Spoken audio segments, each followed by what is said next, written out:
Serving officer. মানে এটা পৃথিবীর ইতিহাসে অ্যাকচুয়ালি সম্ভবত 3টা দেশেই এরকম হয়েছে। এর মধ্যে বাংলাদেশ একটা, মানে চ্যাট জিপিটি সার্ভি যেটা পেয়েছি। এর মধ্যে একটা হচ্ছে আর্জেন্টিনা। যাক, এটা নিয়ে ডিসকাস না করি। জিনিসটা হচ্ছে এই সিচুয়েশনটা হয়, আমরা কেউই অ্যাকচুয়ালি সেনাবাহিনীর কোনো দুর্নাম হোক চাই না। আমরা চেয়েছিলাম যে এই যে গত পরশুদিন যে রায়টা, এই যে রায়বারের চার্জশিট যেটা হয়েছে, এটাতে সেনাবাহিনী যেন কলঙ্ক মুক্ত হয়, সেনাবাহিনীর যে ভাবমূর্তি যেটা ক্ষুণ্ণ হয়েছে ওটা যেন উদ্ধার হয়। আপনারা যদি মনে করেন, আমি প্রথম এই জেনারেল ওয়াকার যখন ক্ষমতা গ্রহণ করেন, দায়িত্ব গ্রহণ করে, তার আগে আমি কনক স্যারের শোতে ওনার সম্বন্ধে যত ধরনের ভালো কথা আছে আমি সবকিছু বলেছিলাম। জাস্ট এবং পরবর্তীতে ধীরে ধীরে ওনার কার্যের সাথে। আসসালামু আলাইকুম প্রিয় দর্শক, দেশ কিংবা দেশের বাইরে যেখান থেকে বসে ভিডিওটি দেখছেন সবাইকে অনেক অনেক ধন্যবাদ এবং ভালোবাসা জানাচ্ছি। প্রিয় দর্শক, আমরা সরাসরি চলে যাব ভিডিও স্ক্রিন, সেখানে আজকের ভিডিওর মূল অংশ দেখে আসবো। ভিডিওটি অত্যন্ত গুরুত্বপূর্ণ হবে, অবশ্যই ধৈর্য সহকারে পুরো ভিডিওটি দেখবেন, তাহলে বিস্তারিত বুঝতে পারবেন। ভিডিও শেষে গুরুত্বপূর্ণ আলোচনা করা হবে। প্রিয় দর্শক, চলুন আমরা সরাসরি ভিডিও স্ক্রিনে চলে যাই, সেখানে আজকের ভিডিওর মূল অংশ দেখে আসি। লিখিত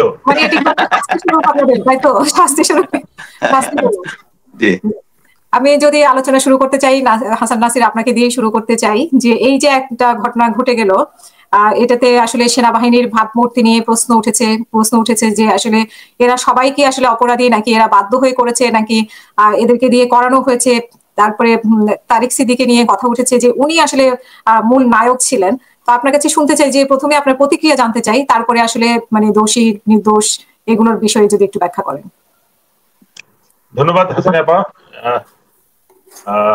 আজকে আমি খুবই খুশি, মুস্তাফিজ বিগ ফাইটার যে একনিষ্ঠভাবে ফাইট করে যাচ্ছে এবং দর্শক মন্ডলী যারা দেখছেন এবং দেখবেন। আমি মনে করি সশস্ত্র বাহিনীর একটা সুযোগ এসছে। গত 16 বছর ধরে সশস্ত্র বাহিনীর বিরুদ্ধে যে অভিযোগটা উঠে এসছে যে তারা খুনের সাথে জড়িত, বিভিন্ন অপরাধের সাথে জড়িত, দুর্নীতির সাথে জড়িত, এমনকি বিডিআর হত্যাকাণ্ডের সাথেও অফিসাররা জড়িত। এবং সেটা সম্ভব হয়েছিল, বিডিআর হত্যাকাণ্ডটা সম্ভব হয়েছিল সশস্ত্র বাহিনীর সম্পৃক্ততার কারণেই, গোয়েন্দা বাহিনী বলি আর সার্ভিং অফিসার বা কমান্ডে যারা ছিল তাদেরকে সহ। এই পরিপ্রেক্ষিতে এখন একটা সুযোগ এসছে, একটা ওয়ারেন্ট ইস্যু হয়েছে, কারণ জেল জুলুম বা ফাঁসির আদেশ হয় নাই, একটা ওয়ারেন্ট ইস্যু হয়েছে, তাদেরকে কাস্টডিতে নেওয়া হবে।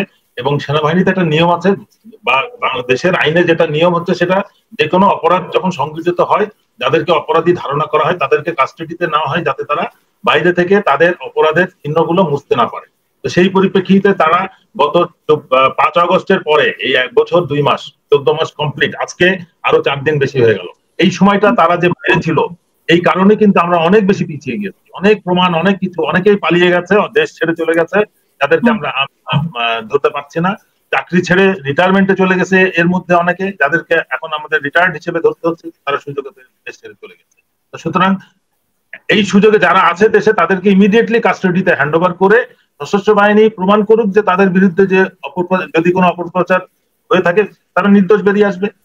এরকম বাংলাদেশের যত জেলখানা আছে সবখানে কিন্তু হাজার হাজার যারা আছে জেলে, তারা কিন্তু কোনো বিচার ছাড়াই রয়েছে, চার্জশিট ছাড়াই বছরের পর বছর জেল কাটছে। এখানে তো তারা ঢুকলে পরে রীতিমতন বিচার হবে এবং দ্রুত শেষ হবে। তো সুতরাং ঘাবড়ানোর কিছু নেই। আমাদের সশস্ত্র বাহিনীর অনেক সিনিয়র অফিসাররা ইতিপূর্বে জেল খাটছেন। জেনারেল হারুন টারুন বললে সেনাপ্রধান ছিলেন, তারা জেল খাটছেন, শাস্তি কেটে তারপরে বের হয়েছে। তো সুতরাং জেলে যাওয়াটা কোনো বিষয় না। আমরা দেখলাম দেশের জন্য কাজ করে এনএসআই এর প্রধানরা 20 ট্রাক মামলায়, যেটা ভুয়া একটা মামলায়, সেটাতে তারা জেল খেটছে, মৃত্যুদণ্ড প্রাপ্ত হয়েছে এবং সেখানে তাদেরকে রীতিমতন হত্যা করা হয়েছে। ব্রিগেডিয়ার রহিমের যে কাহিনী আমরা শুনি, রীতিমতন হৃদয় বিদারক। এই ধরনের এই প্রকার হত্যাকাণ্ডের সাথে কিন্তু শুধু যদি বলি আওয়ামী লীগ বা পুলিশ বা অন্য কোনো রাজনীতিবিদ জড়িত ছিল, এটা ভুল হবে। এই প্রতিটা সশস্ত্র বাহিনীর সদস্যদের প্রতি অপরাধের সাথে আরেকজন সশস্ত্র বাহিনীর সদস্য জড়িত, আর্মি, এয়ারফোর্স, নেভিতে অনেকে। তো সুতরাং তাদেরকে যদি জবাবদিহি করা হয়, এটা তো অন্যায় কিছু না। এটা তো একটা প্রচার আছে এবং প্রমাণ আছে। যারা গুম খুনের থেকে বেরিয়ে এসছে এবং যে ওয়ারেন্টটা ইস্যু হয়েছে, সেটা কেবলমাত্র গুমের সাথে জড়িত, তাও শুরু থেকে না, একটা পর্যায়ের থেকে যারা নিশ্চিত গুম এবং ইয়ের থেকে বেরিয়ে এসছে, আয়নাঘর থেকে বেরিয়ে এসছে, তাদের বিষয়ে টিএফআই সেল এবং জয়েন্ট এডুকেশন সেলের ঘটনার পরিপ্রেক্ষিতে এই ওয়ারেন্টটা ইস্যু হয়েছে। এবং যদি আমরা এই আওয়ামী লীগ সরকার ক্ষমতা গ্রহণের থেকে তাদের অপরাধ বিষয়টা আমরা কনসিডারেশন নিই, তাহলে একেবারে ইলেকশনের পার্টটা ধরবে জেনারেল মঈন এবং তার সঙ্গপাঙ্গ যারা ছিল, এবং বিডিআর হত্যাকাণ্ডের থেকেই কিন্তু সশস্ত্র বাহিনী পুরোপুরি ইনভলভ এই ধরনের অপরাধের সাথে। এবং এই কারণেই কিন্তু হাসিনা একটা স্বৈরাচার হয়ে দাঁড়াইছিল, এবং সেটা সম্ভব শুধু রাজনীতিবিদদের পক্ষে সম্ভব ছিল, শুধু ব্যবসায়ীদের পক্ষে হাসিনাকে স্বৈরাচার বানাইতে পারতো না। এটা সম্ভব হয়েছে যে এই সশস্ত্র বাহিনী তাকে পুরোপুরি, গোয়েন্দা বাহিনী বলি, এজেন্সিস বলি, আর মানে ব্যুরোক্রেটসরা আছে, বাট যখন সশস্ত্র বাহিনী এই কাজে লিপ্ত হয়ে গেছে তখন হাসিনা একটা, এই কারণে আমাদের মনে হয় এখন সুযোগ এসছে সশস্ত্র বাহিনীকে কলঙ্কমুক্ত করার। যারা মানে প্রকৃত অপরাধী তাদেরকে বিচারের আওতায় নিতে হবে, এবং তারা যদি শাস্তিপ্রাপ্ত হয় নির্বিঘ্নে তাদের শাস্তি পেতে দিতে হবে। এবং এই কাজে কোন রকম অলরেডি কিন্তু জেনারেল ওয়াকারের বিষয়ে আমি বলতেছি, সে 15 জুন 24 ক্ষমতা নিয়েছে, 1 জুলাই থেকে অলরেডি বিদ্রোহ শুরু হয়েছে, 5 আগস্ট দেশ স্বাধীন হয়ে গেছে। তো সুতরাং তার সম্পৃক্ততা কিন্তু সেনাপ্রধান হিসেবে অনেক কম ছিল। ওই জুলাই হত্যাকাণ্ডের সাথে আদেশ মানে অর্ডারিং অথরিটি হিসেবে সে ছিল যতটুকু জড়িত, কিন্তু সে পরবর্তীতে যে কার্যক্রমটা করেছিল, ঘটনাটা ঘটিয়েছে আন্দোলনের পরে, হাসিনা পালিয়ে যাওয়ার পরে, যদিও পালিয়ে যাওয়াটাও একটা অপরাধ, এটাও সে এবং 3 বাহিনী প্রধান সম্পৃক্ততাই হাসিনা পালিয়ে যেতে সক্ষম হয়েছে। জি, আপনার ইন্টারনেটে মনে হয় একটু প্রবলেম করছে। উনি প্রোগ্রাম শুরুর আগে আমাকে বলছিল যে ওনার ইন্টারনেট বন্ধ করে দেয় মাঝে মাঝে, আমার মনে হয় সেরকম কোনো কিছু হচ্ছে। তো হাসান নাসির উনি আসলে আমরা শুনবো। আমি লেফটেন্যান্ট কর্নেল মোস্তাফিজ যেটা হাসান নাসির বলছিলেন যে 2008 সালের পর থেকে বা বিডিআর হত্যার পর থেকে আসলে সশস্ত্র বাহিনী সহযোগিতা, জি হাসান নাসির ভাই আপনি শেষ করেন মনে হয়। 3 বাহিনীর সম্পৃক্ততায় হাসিনা পালিয়ে গেছে, সেটাও তো একটা অপরাধ, ওয়াকারের অপরাধ। এই সরকারহীন অবস্থা থেকে দেশকে রিকভারির যে পদক্ষেপটা ছিল, সেটা যদি সে হাসিনার আত্মীয় না হয়ে সশস্ত্র বাহিনীর প্রধান হিসেবে দায়িত্বটা পালন করতো, তাহলে কিন্তু সে দেশের কাছে আজকে একটা মানে বিরাট একটা মুখ্য ভূমিকায় থাকতে পারতো।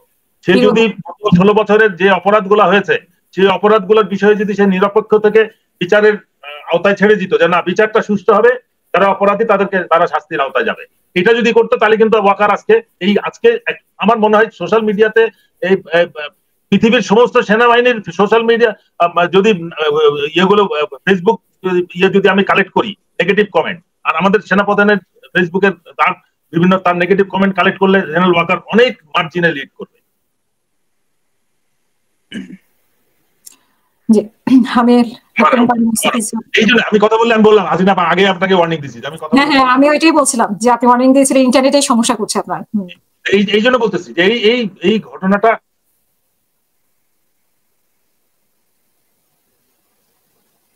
সেনাবাহিনী প্রধানের সুযোগটা হারাইছে। সে যদি এই অফিসার যারা ডিপ্রাইভ ছিল তাদের বিরুদ্ধে তাদের প্রতি সুবিচার করতো, যারা অপরাধী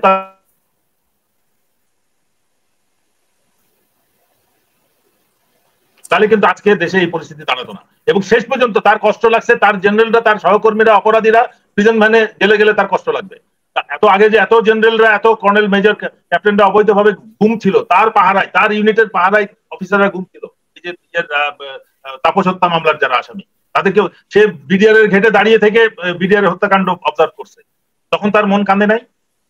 হঠাৎ মন কান্দা শুরু হলো কেন? অপরাধীদেরকে বাঁচাতে কেন? এই যে বিষয়টা, আমি মনে করি যে এটা কোনো অবস্থাতেই দেশের জনগণ মেনে নিবে না, কোন রকম বাধা। সশস্ত্র বাহিনীর সদস্যরাও তাদের অপরাধীদেরকে কোন অবস্থাতে প্রোটেকশন দিতে চাইবে না। তারা চাই যে যারা অপরাধী তাদের শাস্তি হোক, যেভাবে সেনা সদস্যদের সাধারণ অপরাধের জন্য বিচার করা হয়। একই আইন তো সবার জন্য প্রযোজ্য। জেনারেলদের জন্য যারা খুন হত্যার সাথে জড়িত হবে তাদেরকে প্রিজন ভ্যানে ওঠানো যাবে না, অন্য সবাইকে ওঠানো যাবে। দেশের সব নাগরিককে কোনো বিচার ছাড়াই তাদেরকে জেলে নেওয়া যাবে, বছরের পর বছর তাদেরকে জেলখানায় আটকে রাখা যাবে, এটা তো হইতে পারে না। তো সুতরাং আইনের যেহেতু সবার জন্য সমান, সুতরাং এই সুযোগে সশস্ত্র বাহিনীকে বিচার করে তাদেরকে নিরপরাধ প্রমাণ করার সুযোগ দেওয়া হোক। ধন্যবাদ। অসংখ্য ধন্যবাদ। আমি লেফটেন্যান্ট সিফিজুর রহমান, আপনার কাছে লেফটেন্যান্ট কর্নেল সিফিজুর রহমান, যেটা জানতে চেয়েছিলাম যে সশস্ত্র বাহিনীর মাধ্যমে স্বৈরাচারী হয়েছে, কিন্তু একদম তো একেবারে সশস্ত্র বাহিনীর মাধ্যমে তো বললে ভুল হবে আমার মনে হয়, যে একটা মাধ্যম ছিল সশস্ত্র বাহিনী, নাকি প্রধান মাধ্যম ছিল, সেটা আপনার কাছেই শুনতে চাইবো। আর ইতিমধ্যে অনেকেই পালিয়ে গেছে বা পালিয়ে যেতে সহযোগিতা করা হয়েছে, আপনার কাছে শুনতে চাই যে আপনি কি মনে করেন যে যাদের নাম এসেছে তারা কি আসলে বাংলাদেশে কেউ আছে এখন? আসসালামু আলাইকুম, ধন্যবাদ। আমি প্রথমেই বলবো যে গত পরশুদিন যেটা হয়েছে, যে একসাথে এতগুলো অফিসারের সাথে 23 জন অফিসার সম্ভবত, এর মধ্যে 17 জনই সম্ভবত সার্ভিং অফিসার। মানে এটা পৃথিবীর ইতিহাসে অ্যাকচুয়ালি সম্ভবত 3টা দেশেই এরকম হয়েছে। এর মধ্যে বাংলাদেশ একটা, মানে চ্যাটজিপিটি সার্টি যেটা পেয়েছি, এর মধ্যে একটা হচ্ছে আর্জেন্টিনা। এটা নিয়ে ডিসকাস না করি। জিনিসটা হচ্ছে এই সিচুয়েশনটা হয়, আমরা কেউই অ্যাকচুয়ালি সেনাবাহিনীর কোনো দুর্নাম হোক চাই না। আমরা চেয়েছিলাম যে এই যে গত পরশুদিন যে রায়টা, এই যে রায়বাড়ি চার্জশিট যেটা হয়েছে, এটাতে সেনাবাহিনী যেন কলঙ্ক মুক্ত হয়, সেনাবাহিনীর যে ভাবমূর্তি যেটা ক্ষুণ্ণ হয়েছে ওটা যেন উদ্ধার হয়। আপনারা যদি মনে করেন, আমি প্রথম এই জেনারেল ওয়াকার যখন ক্ষমতা গ্রহণ করেন, দায়িত্ব গ্রহণ করে, তার আগে আমি কনক স্যারের শোতে ওনার সম্বন্ধে যত ধরনের ভালো কথা আছে আমি সবকিছু বলেছিলাম জাস্ট, এবং পরবর্তীতে ধীরে ধীরে ওনার কার্যের সাথে আমার কথাবার্তার টোন চেঞ্জ হয়েছে। এর মধ্যে একবার আমি যখন এক্সচেঞ্জ উনি যখন ওই যে বললেন, আর রাওয়াতে যখন ফেব্রুয়ারিতে বললেন যে ফুল স্টপ, যে তারা শুধু বিডিআর সৈন্য করে, এরপর আমি কিছু একটু এক্সাইটেড হয়ে কিছু আনপার্লামেন্টারি ওয়ার্ড ইউজ করেছিলাম। তারপরে আমাকে গোয়েন্দা সংস্থা থেকে একজন আমার সাথে যোগাযোগ করেছে যে আমি কি চাই, মানে আমি স্টপ হবো কিসের, আমার মানে আমি যে কথা বলতেছি এটা হয়তো জেনারেল ওয়াকার চাচ্ছে না স্টপ। আমি বললাম আমার কোনো রিকোয়ারমেন্ট নাই, জাস্ট স্যারকে বলো, যে সেই অফিসার যেহেতু আমার জুনিয়র ছিল, স্যারকে বলো যে যারা গুম খুনের সাথে জড়িত তাদেরকে জাস্ট কোনো পানিশমেন্ট না, যাদেরকে ফোর্স রিটায়ার করে দিতে বলো এখনই, তার মানে হচ্ছে আর্মিকে কলঙ্ক মুক্ত করা। এইটা বলছে। তখন যদি উনারা এই কাজটা করতো তাহলে আজকে এই যে আপনি যত যাই বলেন, এই যে 23 জন অফিসারের একসাথে যেটা হয়েছে, এটা নিয়ে একটা বিস্ফোরক সিচুয়েশন হয়েছে, আন্তর্জাতিকভাবে লোকজন জানছে, চ্যাট জিপিটি জানে যে বাংলাদেশের 4টা দেশের মধ্যে এরকম একজন যারা যুদ্ধে না, নিজ দেশেই মানুষই নিজ দেশের সেনাবাহিনীকে এইভাবে প্রসিকিউট করতেছে। এটা হইতো না। এইটা হচ্ছে জেনারেল ওয়াকারের নাদানি, আমি যেটা বলবো বাংলায়, যে উনি যদি এই জিনিসটা আগেই করতো তাহলে এই সিচুয়েশন হইতো না। এবং এইটার কারণে যে আমরা সবাই, যে প্রসিকিউটর তাজুল সাহেবও বলেছে যে এটা ব্যক্তির দায়, সংস্থার দায় না, আর্মির দায় না। আমরা এটা মনে প্রাণে বিশ্বাস করি সংস্থার দায় না, কিন্তু লোকজন, আমি যে এই সমস্ত জিনিস ইয়াতে এই বিষয়ে যে সমস্ত লিখতেছি, এখানে পাবলিকের কমেন্ট পরে আমি আহত হচ্ছি। আমি এই জিনিসটা হওয়ার পরে খুশি হওয়া তো দূরের কথা, আমার কাছে আই ওয়াজ ফিলিং স্যাড যে এরকম একটা সিচুয়েশন হইতো না যদি জেনারেল ওয়াকার প্রথমে এই কাজটা করতো। জেনারেল ওয়াকার কেন এই কাজটা করে নাই আমরা এটা সবাই জানি। উনি চেয়েছেন ওনার সেই পুরোনো রেজিম রেখে দিতে। ওই যে এখনো বিভিন্ন জায়গাতে যে সমস্ত জায়গায় দেখেন যে আপা চলে আসবে, সিচুয়েশন এরকম হচ্ছে, অস্থিতিশীল সবকিছুর মধ্যে, ওই যে এখানে যে যুদ্ধ আছে, দুজন জেনারেল আকবর, জেনারেল কি বলে হামিদ, আপনারা কলকাতায় বসে বাংলাদেশের ইয়াগুলো নামছেন। এই কাজটা যদি আরো আগে হইতো তাহলে বাংলাদেশের সিচুয়েশন অ্যাটলিস্ট প্রফেসর ইউনূস একটা ভালো বাংলাদেশ পাইতো, যে উনি যে কাজগুলো করতেছেন এগুলো আরো এগিয়ে যেত। আমি এখন বিশ্বাস করি, বা আমি মনে করি বাংলাদেশের মানুষ দেখবেই। আরেকটা জিনিস বলি, আমি যখন জেনারেল জিয়াউল হাসানের এগেনস্টে যখন আমি লেখা শুরু করেছিলাম 2022 সাল থেকে সম্ভবত, তখন আমাকে অনেকে বলেছে যে মিলিটারি সিভিল, যে আমি যেহেতু আমার কোর্সমেট, আমিও কমান্ডো সেও কমান্ডো, আমি নাকি জেলাস হয়ে তার এগেনস্টে লিখতেছি। এখন দেখেন আমি যা লিখেছি তার থেকে কিন্তু 10 থেকে 20 গুণ বেশি জিনিস বের হয়ে আসছে, যে সে 1030 জনকে নিজে হত্যা করেছে। এটা তো আমি লিখিনি, আমি যতটুকু জানি ওটুকু বলেছি। আমি এইটুকু বলতে পারি যে জেনারেল ওয়াকার সম্বন্ধে আপনারা এখন পর্যন্ত যতটুকু জানেন, আস্তে আস্তে এই যে এক্সপোজ হচ্ছে, যেটা দেখেন কয়েকদিন আগে আমি যখন বললাম, উনি বলেছেন যে কি বলে তার ইয়াদেরকে কলিগদেরকে হাত করা পরিয়ে যখন নিয়ে যাবে উনি এটা সহ্য করতে পারবেন না। আজকে সকালবেলা আমি দেখলাম 12 লং কোর্সের লেফটেন্যান্ট কর্নেল তৌহিদ স্যার একটা স্ট্যাটাস দিয়েছে যে 2018 ইলেকশনের নির্বাচনের একদিন আগে তাকে হাত করা বেঁধে এবং উনাকে যে বাসা থেকে যেভাবে অ্যারেস্ট করেছে 20-25 জন লোক গিয়ে লুঙ্গি আর টি শার্ট পরা অবস্থায় তাকে জোর করে বেরিয়ে নিয়ে আসছে। এটা আমি অ্যাকচুয়ালি জিয়াউল হাসানকে জিজ্ঞেস করছিলাম যে আমি তৌহিদ স্যার আর তুই একসাথে একই ইউনিটে চাকরি করছি, how could you allow it? Touhid sir নাকি সরকারের এগেইনস্টে করতেছিল, কি বলে বিদ্রোহ করার জন্য আর্মি বুক করার চেষ্টা করছিল। আমি বললাম তাইলে স্যারকে বিদ্রোহের মামলা না দিয়া 1 বছর আগের একটা জ্বালাও পড়ার মামলায় আসামি করলি কি জন্য? তখন আর কোনো কথা বলে না। আমি যে জিনিসটা বলতে চাচ্ছি যে জেনারেল ওয়াকার অ্যাকচুয়ালি সিচুয়েশনটাকে নিজের জন্য ঘোলা করতেছেন। আজকে আপনারা সবাই জানেন যে গত পরশুদিনে অ্যাকচুয়ালি একটা প্রমোশন কনফারেন্স ছিল, অফিসারদের রেগুলার প্রমোশন কনফারেন্স শেষ হয়ে আজকে সকালবেলা যখন জেনারেলদের আবার কনফারেন্স হলো, ওই কনফারেন্সের শুরুতেই অ্যাকচুয়ালি এই প্রসঙ্গটা উঠছে। এর মধ্যে কিছু জেনারেল অ্যাকচুয়ালি এই জিনিসটা নিয়ে সেম জেনারেল ওয়াকারকে ইমোশনাল ব্ল্যাকমেইল করার চেষ্টা করতেছে, সেই আগের মতোই করে আর কি। বাট জেনারেল ওয়াকার এখন বুঝে ফেলছেন যে জাল যে আস্তে আস্তে গুটিয়ে যাচ্ছে তার চতুর্দিকে, এবং কখন তার নাম্বার চলে আসে এটা উনি বুঝতে পারতেছেন। তখন উনি লাস্ট ফিনিশিং যে লাইনটা দিয়েছেন সেটা হচ্ছে যে না, আমরা যারা এই সমস্ত অপরাধের সাথে জড়িত তাদের ব্যাপারে আমাদের কোনো কনসার্ন নাই, যারা নিরাপরাধ সেনাবাহিনীর ভিতরে যারা নিরাপদ আছে তাদেরকে আমরা রক্ষা করবো। আরে সেনাবাহিনীর ভিতরে যারা নিরাপদ তাকে আপনাদেরকে আমরা সবাই রক্ষা করবো, দেশের জনগণ রক্ষা করবে। So at the end general Waker actually বুঝতে পেরেছেন যে উনি যে কাজটা এতদিন করেছেন এইটার জন্যই সেনাবাহিনীকে আজকে এই জিনিসটা ফেস করতে হচ্ছে। উনি যদি আগে এই ব্যবস্থা করতেন, একটা জিনিস বুঝতে হবে যে সেকেন্ড ওয়ার্ল্ড ওয়ারের পরে নুরেনবার্গ ট্রায়ালে এটা ক্লিয়ার হয়ে গেছে যে কারা শুধু আদেশ শুনবে আর কারা স্পেশালি অফিসার যারা তারা গুড অর্ডার আর ব্যাড অর্ডারের পার্থক্য বুঝতে পারে। ইভেন সেকেন্ড ওয়ার্ল্ড ওয়ারের সময় একটা নেভাল বেজের পাশে একটা গণহত্যা চলতেছিল যখন, তখন একজন নেভির অফিসার পাশে জাস্ট ওখানে কোনো কনসার্ন ওখানে ছিল, কিন্তু সে ওখানে কেন ছিল? কারণ সে এই জিনিসটা থামানোর চেষ্টা করে, হি ওয়াজ প্রসিকিউটেড। এরকম হাজার উদাহরণ আছে। এবং এই সমস্ত গুম খুনের সাথে যারা জড়িত, আমি আগেই অনেকবারই অনেক ইয়াতে করেছি, কাদেরকে সিলেক্ট করে জেনারেল তারিক সিদ্দিকী, কাদেরকে সিলেক্ট করছে, জিয়াউল হাসান কাদেরকে নিয়ে আসছে এখানে? যারা উইলিং। যারা উইলিং না, আমাকে কোনোদিন কেউ অফারও দেয় নাই, আমি সিও প্যারাকাউন্টে আমাকে কেউ অফারও দেয় নাই, কিন্তু যারা উইলিং তাদেরকে দিয়ে এই জিনিসটা হয়। কিন্তু পৃথিবীর ইতিহাসে ইভেন আমরা আমেরিকান আর্মিকে যতই বলি যে তারা বিভিন্ন জায়গায় গণহত্যা চালাচ্ছে, হ্যাঁ চালাইছে। ভিয়েতনামের একটা সিচুয়েশন আছে, একজন হেলিকপ্টার পাইলট গ্রামের উপরে যখন চলতেছিল দেখতেছে যে ভিয়েতনাম আমার আর্মি সেনাবাহিনীর সোলজাররা নিরীহ গ্রামবাসীদেরকে গুলি করে মারতেছে, সে হেলিকপ্টার ওইখানে মাঝখানে দুই পার্টির মাঝখানে থামাইছে। এটা নিয়ে পরে কোর্ট মার্শাল হয়েছে, বাট ফাইনালি প্রথমে ইনিশিয়ালি সবাই বলছে যে সে হচ্ছে গাদ্দার আর্মির অফিসার, কিন্তু পরবর্তীতে হি ওয়াজ টার্নড এজ এ হিরো। ওর কথা হচ্ছে আমাদের সেনাবাহিনীর ভিতরে অনেকে সংস্কারের কথা বলেন। আমি মনে করি সেনাবাহিনীর একটা ওল্ড এজ, মানে ধীরে ধীরে যুগ যুগ যুগ একদম এনসিয়ান কাল থেকে নার্চার হয়ে এখানে আসছে, বর্তমান সিচুয়েশন আসছে। এবং সেনাবাহিনীর যে রুলস এন্ড রেগুলেশন আছে, this is sufficient. What we need, এটা হচ্ছে এথিক্যাল যে যে জিনিসটা ছিল আমাদের ভিতরে, যে আমাদের মিলিটারি একাডেমির যে ট্রেনিং প্রোগ্রামটা ছিল, এই প্রোগ্রামের মধ্যে আমাদেরকে চরিত্রকে উন্নত করা হতো, চরিত্রকে। বাট এই চরিত্রকে অ্যাকচুয়ালি আমি বলবো যারা বিএমএ ট্রেনিংটা নিয়েছে তারা ধীরে ধীরে তাদের চরিত্র অ্যাকচুয়ালি উন্নত হয়েছে, কিন্তু একটা পার্সেন্টেজ সবসময় থাকবে, এবং এই পার্সেন্টেজটাকেই এক্সপ্লোর করে আওয়ামী গভর্নমেন্ট বাংলাদেশ আর্মিটাকে কুলুষিত করেছে, এবং এটাতে সাহায্য করেছে আমাদের পার্শ্ববর্তী দেশ ভারত এবং তাদের র। সো এখন আমাদেরকে বর্তমান যে আপনি বলছেন যে মানে তারিক সিদ্দিকী তাদেরকেই পিক করছে যাদের মানে একটা আছে এরকম কাজ করবে বা করতে পারে, তাদেরকে পিক করেছে বলেন। আমি একটা সিম্পল উদাহরণ দেখাই। আপনার মেজর সুমনের জানেন কনক স্যারের শোতে আছে, তাকে অ্যাকচুয়ালি এটা কি নানক দুইজনকে মারার জন্য তাকে ইনডাইরেক্টলি যখন বলা হয়েছে, ও যখন ডিনাই করে, দেন ইট ওয়াজ টার্ন টু জিয়া। জিয়া তখন পলিটেকনিকের দুইটা ছাত্রকে নিয়ে যখন হত্যা করলো, এর পরবর্তীতেই তারা বুঝে গেল যে এরকম military officer, commando, specialist, special force member, এবং তার মধ্যে কোনো রিমোর্স নেই, কোনো আত্মগ্লানি নেই, তখন তাকে পিক করে তাকে করছে। এবং পরবর্তীতে জিয়া এই অফিসারদেরকে, এটা জেনারেল ইকবাল করিম ভুইয়ার লেখাতে আসছে, সে আইনা এদেরকে নিয়ে এসে এদেরকে দিয়ে এই সমস্ত হত্যাকাণ্ড করেছে। আমার লেখা অনেক জায়গায় বলছি, যারা আজকে গুম কমিশনের উপর একটা ডকুমেন্টারি দেখতেছিলাম, ওই ডকুমেন্টারিতে যেটা বলছে যে যারা যখন নতুন অফিসার ওখানে পোস্টিং আসতো তাদেরকে দিয়ে ফার্স্ট এগুলো বিসমিল্লাহ করে, এটা কিন্তু আমি আমার লেখাতে আগে বলছি। সো ফাইনালি আমি যেটা বলবো যে বর্তমানে যে সিচুয়েশনটা হয়েছে, এবং আমি মনে করি যে এখানেই শেষটা। আমরা আরো অনেক অফিসারের নাম জানি যারা হেফাজতে শাপলা চত্বরের হত্যাকাণ্ডের সাথে জড়িত, পিলখানার সাথে জড়িত। আমি মনে করি তারা ভালো কাজ করতেছে এবং ধীরে ধীরে সবগুলো সামনে চলে আসবে।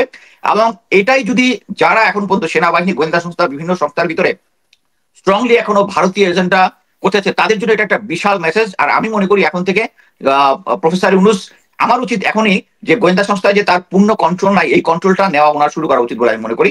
আমি আপাতত এখানে শেষ করছি, ধন্যবাদ। জি, আমি বিভিন্ন ভাবে আমরা জানতে পারি যে এই যে হাসিনুর রহমানের যে গুমের বিষয়টি, সেটার সাথে কোনো না কোনো ভাবে আপনি জড়িত ছিলেন বা আপনি ছিলেন, দেখেছেন, এরকম কোনো অনেকেই বলে। আপনার এই ব্যাপারে? অনেকেই বলে না তো, এটা তো আমি নিজেই বলছি, এটা তো আমি নিজেই বলছি। এবং আমি নিজে, আমি এবং হাসিন স্যার দুজনেই কনক স্যার সাথে এসে এই জিনিসটা আমরা ডিসকাস করেছি। যে জিনিসটা হয়েছে, উনি যখন চাকরিতে ছিলেন তখন জেনারেল মামুন খালেদ ছিল হচ্ছে ডিজিএফআই তে। উনি তখন স্যারের দুইটা ফোনের কয়েকগুলো কনভারসেশন আমাদেরকে দেখিয়েছেন। যে আমি তখন একটু লেটে এখানে আসছি, আসার পরে আমাদেরকে দেখাইছে যে উনি কোনো জঙ্গি টঙ্গির সাথে যোগাযোগ করতেছেন, এই করতেছেন। অতএব কনফারেন্সের মধ্যে আমি নিজেই বলেছি যে উনি যেহেতু সার্ভিং স্যার, ওনাকে তো ঢাকায় অ্যাটাচ করলেই হয়। তখন হাসান 11 লং করছেন স্যারের নামটা, হ্যাঁ হ্যাঁ কারেক্ট, উনি তখন আতাউল হাকিম স্যার তখন বলছে না, ইয়ে বলছে সে পালা যেতে পারে। দেন আমরা actually it was a DGFI operation, DGFI আমাদেরকে নিয়ে গেছে। আমি এবং আমার বস যে ছিল ইয়ার sir Hamid sir, colonel Hamid আমাদের সাথে ছিল, উনি লেফটেন্যান্ট কর্নেল। আমরা ময়মনসিংহ ক্যান্টনমেন্টে গিয়েছি, স্যারকে অফিসের সামনে থেকে ওখানে থেকে পিক করেছি এবং এনে তারপরে আর্মি যে এটাকে অ্যাকচুয়ালি কোনো ইয়া না, মানে স্যারকে দেওয়া হয়েছিল হচ্ছে এটা কি বলে আর্মি ইন্টারভেনশন সেল, যেটা একটা লেজিটিমেট ইউনিট, ওখানে দেওয়া হয়েছিল। সো এখানে এটাকে আমি গুম হিসাবে বলবো না। আর কিছু না, ঠিক আছে, থ্যাংক ইউ আপনাকে। আমি হাসিনুর রহমান আপনার কাছে যেটা জানতে চাই যে এখানে কয়জনের গুমের বিচার হয়েছে বা আরো কতজন বাকি আছে? এখানে তো মানে আমার তো মনে হয় যে, বা আমরা যতটুকু দেখেছি যে সবার বিচারটা এখনো কমপ্লিট হয়নি। তো কাদেরটা বাকি আছে, কাদেরটা চলছে, বা কাদেরটার ভিত্তিতে কয়জন, মানে 3-4 জনের ভিত্তিতে মনে হয় এই রায়টা নেওয়া হয়েছে, গ্রেপ্তারি ওয়ারেন্ট জারি করা হয়েছে, এটা একটু আপনার কাছে শুনতে চাই। বিসমিল্লাহির রহিম। উপস্থিত সবাই আসসালামু আলাইকুম। আমি ওইখানে ছিলাম। এটা আইসিটি এমন কোনো কাজ করুক যেটা বিতর্কের মধ্যে পড়ুক, একদম 100% কনফার্ম নিশ্চিত হয়ে তারপর তারা এই কাজটা করে। এখন নেওয়া হয়েছে ডিজিএফআই থেকে ব্রিগেডিয়ার জেনারেল আর্মি, তার টেনিউর থেকে শুরু করে 5ই আগস্ট পর্যন্ত কারা ছিলেন ডিজিএফআই, কারা ছিলেন সিটিআইবি, এদের নেওয়া হয়েছে। কিন্তু আইবি নেওয়া হয় নাই, যেটা হয়তো পরে আসবে। সেম আরমান ছিল র্যাবে, ওই সময় কারা ছিল এডিজি, কারা ছিল ডাটা ইন্টেলিজেন্স, কারা ছিল ডিজি, এই কজনকে আনা হয়েছে। সুতরাং এখানে অনেক অধ্যায় বাদ রয়ে আছে। আপনারা ভাবতে পারবেন না সংখ্যাটা কিরকম আসবে। কারণ এদেরকে যদি সহানুভূতি দেখাবে সরকার, তারও স্কোপ ছিল না, তারা কোনো কপারেট করে নাই। তাদেরকে ডাকা হয়েছে, কোনো আমরা জানি না, এই না সেই না, কেউ কাজ করে নাই। এখন ওয়ারেন্ট ইস্যু না করলে, না নিলে তাদের হেডমটা ভাঙবে না, ইগোটা যাবে না। ওই ব্যাটা ইন্সপেক্টর বা এএসপি কি জিজ্ঞাসা করবে এই আমাদের ইয়াং অফিসার, তার কথা তো সে কাজ করে না, করতে চায় না। তার মধ্যে আমি জেনারেল, সার্ভিস জেনারেল তো ইন্টারেকশন করা ডিফিকাল্ট, এবং এটা আইসিটি, চট থাপা মারা যায় না, ডিম থেরাপি দেওয়ার স্কোপ নাই। সুতরাং এই ওয়ারেন্ট ছাড়া কোনো স্কোপ নাই, এটা একমাত্র পথ। তো তারা কোনো কপারেট করে না। হয়তো কপারেট করলে তদন্তের মধ্যে বেরিয়ে আসতো কি কম অপরাধী কি বেশি অপরাধী, সেটা করা হয়নি। তাদের কর্ম হলো এইটা আর অসদাচরণ, হ্যাডম ভাব। এই জেনারেল সেনাপ্রধান এটা না হওয়ার জন্য ধমকি ধামকি কি কত রকম কাজ করা হয়েছে। আমি অনুরোধ করছি যে সেনাপ্রধানের কোর্সমেট ছিল 2 জন, নওরোজ আর জাবেদ, মেজর জাবেদ, 2 জনকে দিক। আর আমার বন্ধু থেকে কলেন আসা, তারা নিজেরাই ইন্টারভিউ করে বের করে দেখ লামসাম যে এরা জেনুইন। শোনেন নাই, উনি নিজে বিচার করবেন, উনি ওনার ইগোতে আছেন। উনি মনে করেন আমি বিপ্লব করছি। কোথায় বিপ্লব করছেন? উনি তো বাধ্য হয়েছেন। সৈনিকরা গুলি ছুড়বে না, জুনিয়র অফিসার গুলি ছুড়বে না। এই যে একটা জেনারেল তো বলে নাই যে আমরা গুলি ছুড়বো না, তা সবাই একমত ছিলেন এই গোলাগুলির মধ্যে, এত লোক মারা গেল। ওনারা একটা জেনারেল তো কষ্ট করে মানে বলেন নাই, তাই না? মায়া কান্না তো কিছু নাই। আমি মনে করি আর এখন মাত্র শুরু হলো, মাত্র প্রথম ধাক্কাটা। মানে অনেক অনেক নাম বের হয়ে আসবে আরো। আপা আমার গুমের কথা বলি, আমাকে যে গুম করছে 4টা মাইক্রোবাস ছিল, 4 মাইক্রোবাসে কত লোক চিন্তা করে। এরা নিয়ে আবার হ্যান্ড ওভার করছে আয়না ঘরে, ওখানে এমওডিসি কোন অফিসার ইন্টারোগেশন করছে, বিশাল চেঞ্জ। কে তাতে খাবার দাবার দিছে? বাট আমরা চাই, দেখ একটা জিনিস বলতে চাই, গুরুত্বটা কতখানি আসবে। আওয়ামী লীগ থাকা অবস্থায় সাইদ তো নাম, নারায়ণগঞ্জের গুম, নারায়ণগঞ্জের যেটা খুন, 7 মার্ডার, রেহাই পায় নাই। তারপরে কোন তালে আছেন? এখানে তো হাসিনা থাকা অবস্থায় রেহাই পায় নাই, আর আইন তো আইনের গতিতে যাবে। ওকা যদি এই জিনিসটা বুঝতো তাহলে অনেক আগে সম্মান নিয়ে থাকতে পারতো। ওর আচরণে বোঝা গেছে সে বিদ্রোহী, সে ওই চেতনা ধারণ করেন, এবং দুঃখজনক হলে সত্য, উনি যা করতেছেন সে দৃশ্যমান। উনি কারো মানেন না, উনি কাউকেই মানেন না। আমাদের আর্মির লোকজনকে আমরা মানি। হাফিজ স্যার প্রজ্ঞাপন নিয়ে চলেছেন, উনি ওনার কথাই শুনেন না। হাফিজ স্যারের পারলে মানে অনৈতিক ব্যবহার করে, এ ওয়াকার। সে আদমি স্যার তার গুনগান গাইলো। আমি আদমি স্যার জিজ্ঞেস করলাম কালকে, স্যার কি হইলো ঘটনা স্যার, আপনি কি কত টাকা পাইছেন, কি পাইছেন? তো কিছু পাইন কেন? আমাকে প্রথমে দিছে বাধ্যতামূলক অবসর, তারপরে দিছে অকালীন অবসর, অর্থাৎ কিছুই তাকে দেওয়া হয়নি। ওকার আমাদেরকে নিয়ে ফাইজলামি করেন। অর্থাৎ যা বিচার করা হয়েছিল, যা দণ্ড দেওয়া হয়েছিল সব ঠিক আছে। আমাদের উনি আল্লাহর রাস্তায় দান সদকা দিচ্ছেন নিজের পকেট থেকে, এটা তার ধারণা, চেতনা। আমার বিশ্বাস উনি এখনো যদি সোজা না হন, আরো ক্ষতি ওনার জন্য আসবে, কিচ্ছু করতে পারবেন না। আমরা যে দেখেছিলাম আলামত নষ্ট করার একটা মানে তৈরি হয়েছিল, মানে অনেকটা আলামত নষ্টও করেছিল, আপনি নিশ্চয়ই দেখেছেন। তো এটা আপা আমাদের ডিজিএফআই আলামত নষ্ট করছে, এদের ফয়েজ তাতে কোনো লাভ হয়েছে কিনা? লাভ তো হবে না, আর ক্ষতি হয়েছে। 7 বছর দণ্ড হবে। ফয়েজও আসবে, ফয়েজের নামও আসবে, সে রেহাই পাবে না তো। সে অলরেডি স্বীকার করছে নিজে ভাঙছে, এবং ভালো উদ্দেশ্যে ভাঙছে। হ্যাঁ, এটি স্বীকার করছে, এই যে পজিটিভ সাইন। হয়তো দণ্ড বেশি হইতো, মাপও হইতে পারে, কিন্তু স্বীকার করবেন না। এই যে অফিসারগুলির নাম দিয়ে আইছে, কেউ স্বীকার করে নাই যে তারা কিছু করছে। আপনার কাছে লোক আছে, আপনি আগের লোক ধরছে, আপনি রেখে দিচ্ছেন, জানেন না, এটা বললে তো হবে না। আইন তো এটা মানে না, আইন পরিষ্কার। ইভেন একটা জিনিস, আমার মিসেস আমাকে কথা হয়েছিল যে আমার ঘুম থেকে ছাড়ার পরে আমাকে 6 মাসের মধ্যে আমার সবকিছু ফেরত দিবে। দেওয়া হয় না।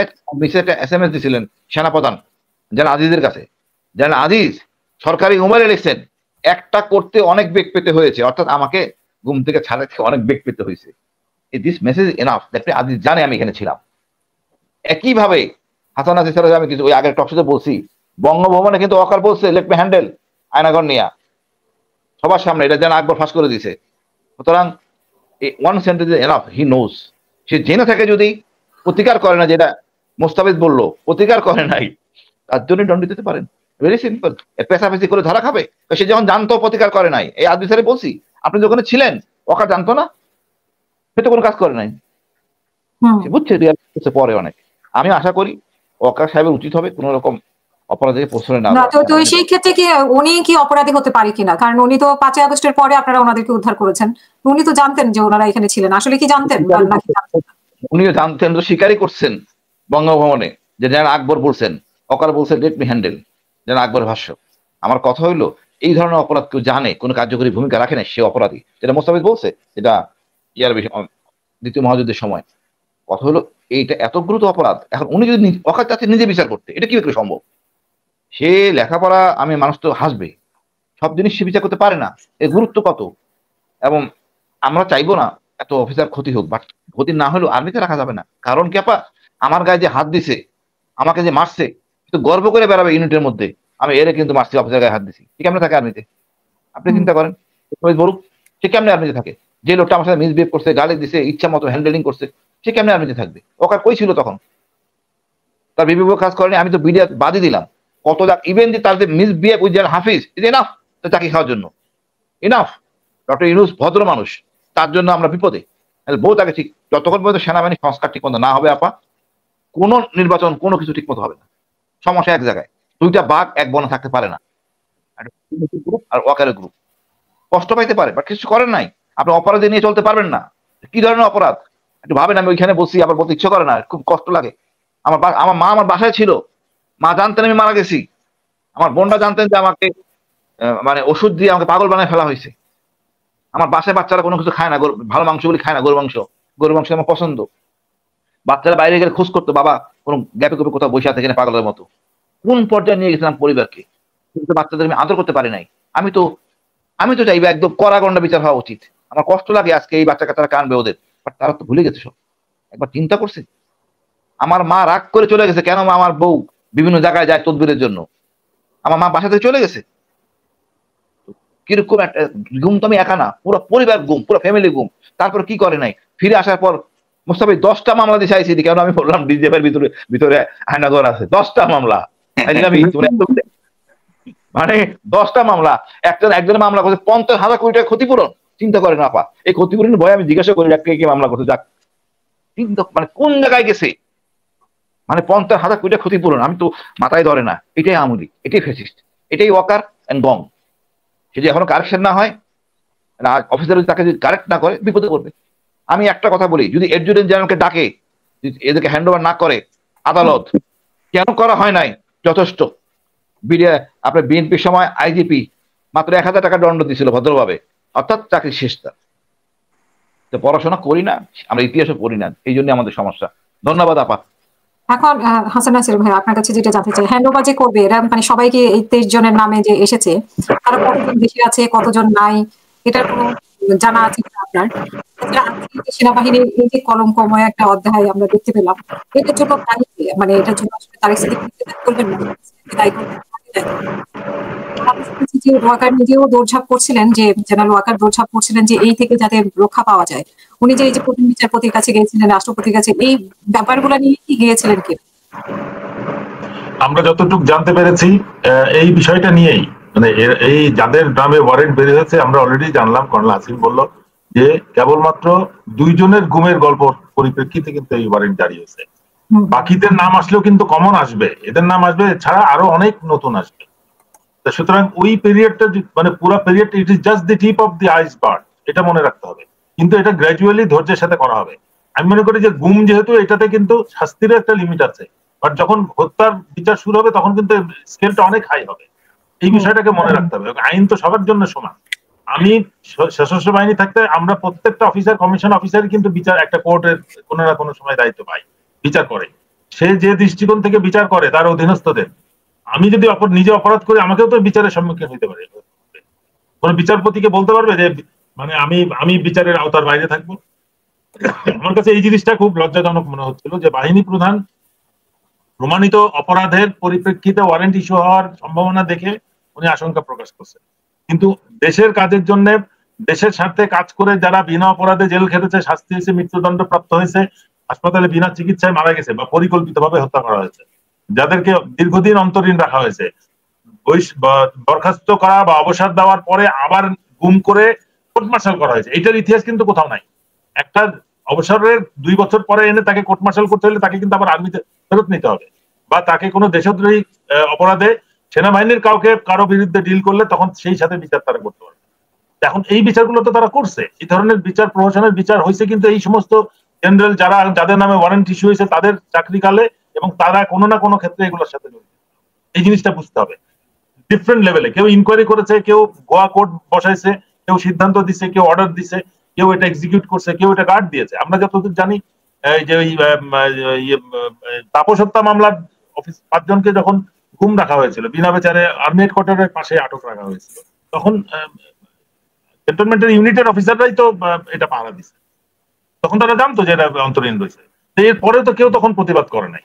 এই জিনিসগুলা যে এখন কেন প্রতিবাদ করবে, এবং সেটা প্রতিষ্ঠানের প্রধান তখন করে, সেটা তখন অবশ্যই ন্যায় বিচারের পক্ষে হইতে হবে। আমি ইমামতি করতেছি নামাজে, কিন্তু আমার বাম পকেটে বিডিআর হত্যাকারী, হেফাজত হত্যাকারী, ডান পকেটে সমস্ত গুমকারী, আর নিচে ওই স্টেশন কমান্ডার যে আশরাফ, একটা রেপিস্ট, একটা মানে সে কেপ্ট রাখছে চাকরিরত অবস্থায় তার ফ্যামিলি, এগুলোর রেখেই তো এখন যদি বলে যে আমি জানতাম না, কোনো বাহিনী জানতো না, তাহলে তো তার ইন্টেলিজেন্স চিফের চাকরি চলে যাওয়ার কথা। সে যদি না জানতো যে স্টেশন কমান্ডার আর তার ওয়াইফ রেখে আর একটা বিয়ে করছে, তাকে ডিভোর্স দিয়ে একটা সরকারি বাসায় রাখছে, কোন পর্যায়ে সেনাবাহিনী চলে গেছে। আমরা যখন অগস্টের পর থেকে যখন এইগুলো মিডিয়াতে আনা শুরু করছি, তখন আমাদের পিছনে লেগে গেছে। আমরা সেনাবাহিনী সুনাম ক্ষুণ্ণ করি নাই। সেনাবাহিনীতে কিছু কালপ্রিট সেনাবাহিনীর সুনাম অলরেডি ক্ষুণ্ণ করেছে, তাদেরকে আমরা আইনের আওতায় আনতে বলছি, তাদেরকে বিচার করে শাস্তি দিয়ে সেনাবাহিনীকে কলঙ্ক মুক্ত করতে বলছি। আমাদের হয়ে গেছে এই অপরাধ, এবং তার জন্য আমার এই পুরস্কার। আর হাসিন তো তার এখনো রয়েছে, বাট যে যাকে আশা ভরসা দেওয়া হয়েছিল এবং পক্ষে নেওয়া হয়েছিল তাকেও ডিপ্রাইভ করা হয়েছে। এই যে অবসর দেওয়া হয়, মানে অবসর বা তার পেনশন টেনশন কিছুই দেওয়া হয়নি। এই জিনিসগুলো বুঝতে হবে যে আমাদের মধ্যে কিন্তু এই যে যারা আন্দোলন করতেছিল, আন্দোলনকারীদের মধ্যেও কিন্তু এক একজন এক এক রকম টোপ দিয়ে, হুমকি দিয়ে, ধামকি দিয়ে, তার পুরনো ইতিহাস তার সামনে তুলে ধরে আমাদের থেকে কিন্তু গ্রুপটাকে ভেঙে ভেঙে টুকরা টুকরা করছে। আমরা যদি এক থাকতাম তাহলে কিন্তু আন্দোলনটা আরো বেশি শক্তিশালী হতো। আনফরচুনেটলি বাংলাদেশে এটা সম্ভব না। বাংলাদেশে আমরা খুব অল্পতে তুষ্ট হয়ে যাই, আমরা ভুলে যাই, মাফ করে দেই, আবার অল্প কিছু নজরানা পাইলে আমরা সাথে সাথে ঘুরে তার পক্ষ পাল্টাই। এই ঘটনাটা কিন্তু ঘটছে, এবং আমি মনে করি যে আজকে যেটা শুরু হলো, গতকাল থেকে যেটা শুরু হয়েছে, এটা শুরু হবে এবং এটা শেষ হবে না। এবং যারা এর থেকেও যারা কঠিন অপরাধ করছে তাদেরকে অবশ্যই বিচারের আওতায় নিতে হবে। এবং সব থেকে বড় জিনিস হচ্ছে দেশের স্বাধীনতা সার্বভৌমত্বের বিরুদ্ধে যারা কাজ করছে, শুধু গুম খুন তো একটা মানবতা বিরোধী অপরাধ, দেশের স্বাধীনতা সার্বভৌমত্বের বিরুদ্ধে যারা করছে এবং এটার সাথে বাহিনী প্রধানরা জড়িত, তাদেরকেও বিচারের আওতায় আসতে হবে। আমি বলছি না তাদের জেলে নিয়ে ফাঁসি দাও, তাদেরকেও বিচারের মুখোমুখি করে নিরপরাধ প্রমাণ করতে হবে যে আমি সেনাবাহিনী বা দেশের স্বার্থের বিরুদ্ধে কোনো কাজ করি নাই, আমার কোনো বিদেশি রাষ্ট্রের পক্ষে কাজ করি, এটা কিন্তু দেশদ্রোহিতা। আমি এমনি চট ধরতেছি, তাকে শাস্তি দিচ্ছি, মৃত্যুদণ্ড দিচ্ছি, কিন্তু বাহিনী প্রধান নিজে যে দাসখত সই করে আসতেছে এবং এসে অন্য দেশের পক্ষে কাজ করতেছে, এটা তো গ্রহণযোগ্য না।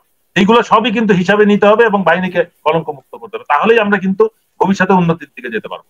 সশস্ত্র বাহিনীর যারাই অপরাধী আছে আর অবসর যাবে না, অন্য সবাইকে যেভাবে বরখাস্ত করা হয় বরখাস্ত করতে হবে।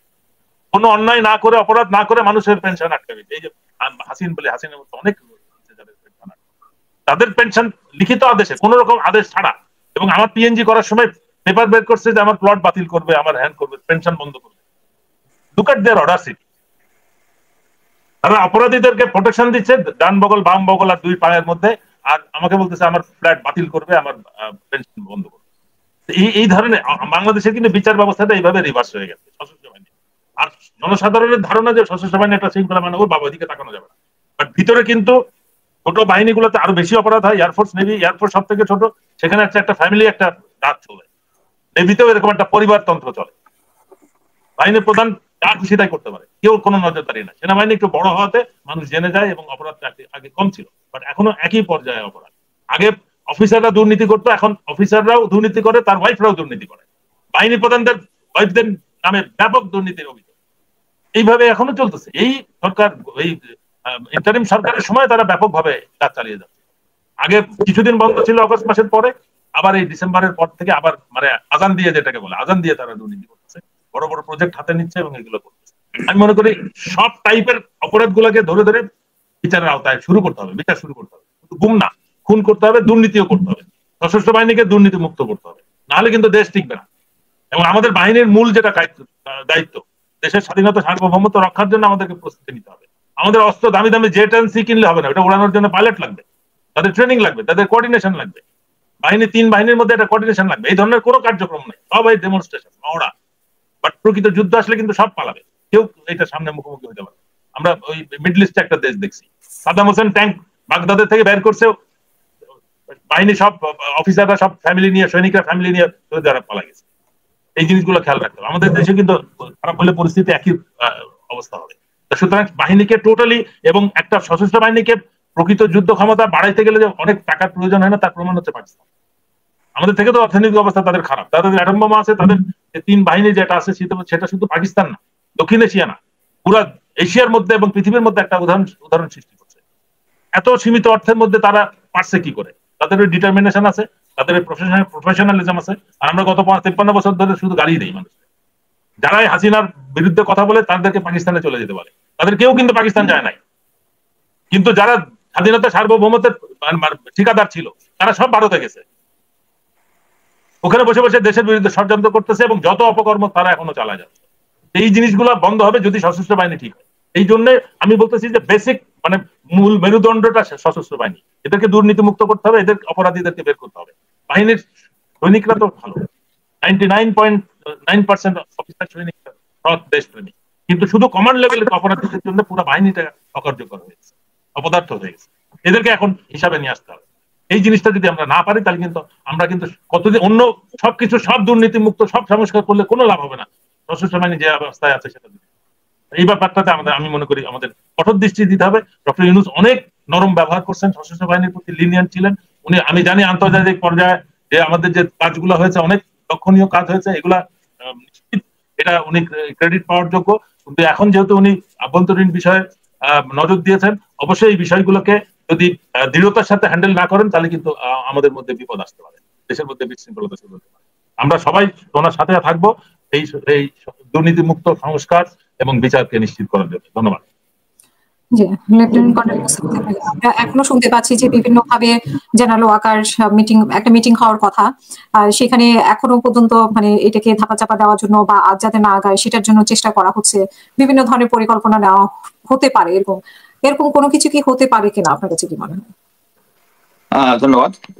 অ্যাকচুয়ালি পরিকল্পনা তো একটার পর একটা, তাদের ব্যাকআপ প্ল্যান তো থাকবেই যে কোনো সিচুয়েশনে। বাট এই ব্যাকআপ প্ল্যানটা আগেই ধ্বংস হয়ে যেত যদি জেনারেল ওয়াকারকে সরাই দেওয়া হইতো, বা এই যে একসাথে যে এতজন অফিসারদের যে চার্জশিটটা হয়েছে এটার পর অ্যাকচুয়ালি সাবসাইড হয়ে যাবে। আমি যেটা বলতেছিলাম এর আগের অংশে, যে আজকে যে ফরমেশন কমান্ডার কনফারেন্সে যেটা হয়েছিল, প্রথমেই কিছু অফিসার, এর মধ্যে একজন হচ্ছে DGFI major general Jahangir, major general Mahbub, major general Aminul, যারা এটার বেনিফিশিয়ারি, তারা সেনাপ্রধানকে উত্তেজিত করে ইমোশনাল ব্ল্যাকমেইল করতে যাচ্ছে যে তারা তাদের জেনারেলকে রক্ষা করতে পারতেছে না, এরকম type. But general Waker actually এখন বুঝতে পেরেছেন যে অ্যাকচুয়ালি তার কন্ট্রোলের ভিতরে আর নাই। এতদিন উনি যা করছেন, লোকজনকে ভয় টয় দেখিয়ে সবকিছু থামানোর চেষ্টা করতেছেন, কিন্তু এই ভয় যে কাজ হয় নাই, কাউকে যে থামানো যায় নাই, এটা উনি ভালোভাবে বুঝতে পেরেছেন।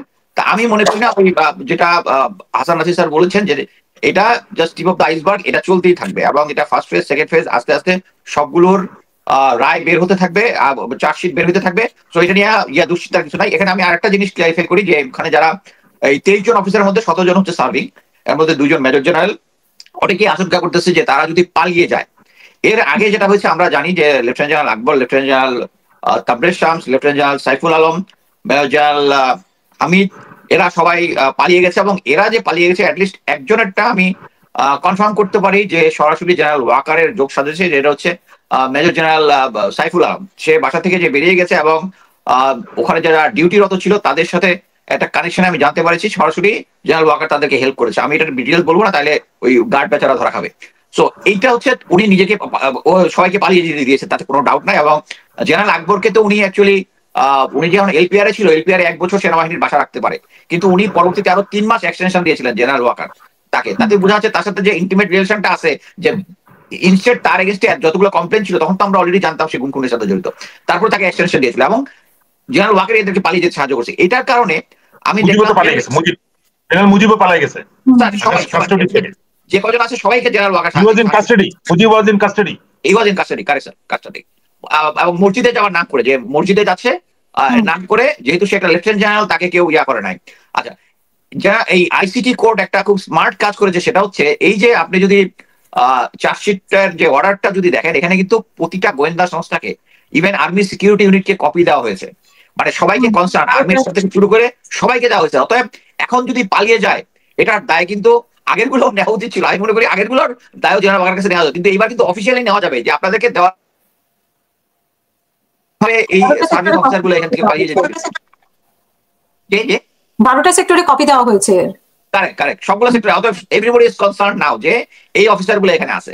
সো আজকে যেটা চেষ্টা করেছে জেনারেল ওয়াকার, পালিয়ে যেতে পারবে না, পারবে ইনশাআল্লাহ পালিয়ে যেতে পারে, বাট পালিয়ে যদি যায়ও এটার জন্য জবাবদিহিতা করতে হবে। এবং আমি জানি না কখন এই বিষয়ে কি বলে প্রফেসর ইউনূস স্ট্রং হবেন। এখানে স্ট্রং হওয়ার যথেষ্ট কারণ আছে, এবং পুরা জনগণ প্রফেসর ইউনূসের পাশে দাঁড়াবে। এখানে এই রিলেটেড কোনো কিছু যদি হয়, আমি মনে করি এখনই যদি উনি জেনারেল ওয়াকারকে ফায়ার করেন এবং এটা নিয়ে যদি কোনো কিছু হয়, পুরা জনগণ রাস্তায় নেমে আসবে তাকে সাপোর্ট দেওয়ার জন্য। বাট এই সুযোগটা উনি কেন গ্রহণ করতেছেন না? এবং উনার যে লিগেসি আছে, উনার যে ইন্টারন্যাশনাল একটা লিগেসি আছে, আন্তর্জাতিক একটা অ্যাকসেপ্টেন্স আছে, এটাই কাজে লাগিয়ে উনি আন্তর্জাতিক সাপোর্টও পেতেন, এবং তার যে এই সরকারটা, এটা খুব ভালোভাবে স্মুথ ভাবে চলা যেত। বাট আমি এইটুকু বলতে পারি যে সামনের নির্বাচনটা যদি জেনারেল ওয়াকারের অধীনে হয়, আগের থেকে বেটার হবে এই বর্তমান সিচুয়েশনে। বাট তারপরেও আমি আশঙ্কা করি এখানে সমস্যা হতে পারে। আমি অলরেডি কালকে একটা পোস্ট দিয়েছি যে একটা নতুন দলকে নিবন্ধন দিচ্ছে নির্বাচন কমিশন, হচ্ছে জাতীয় লীগ।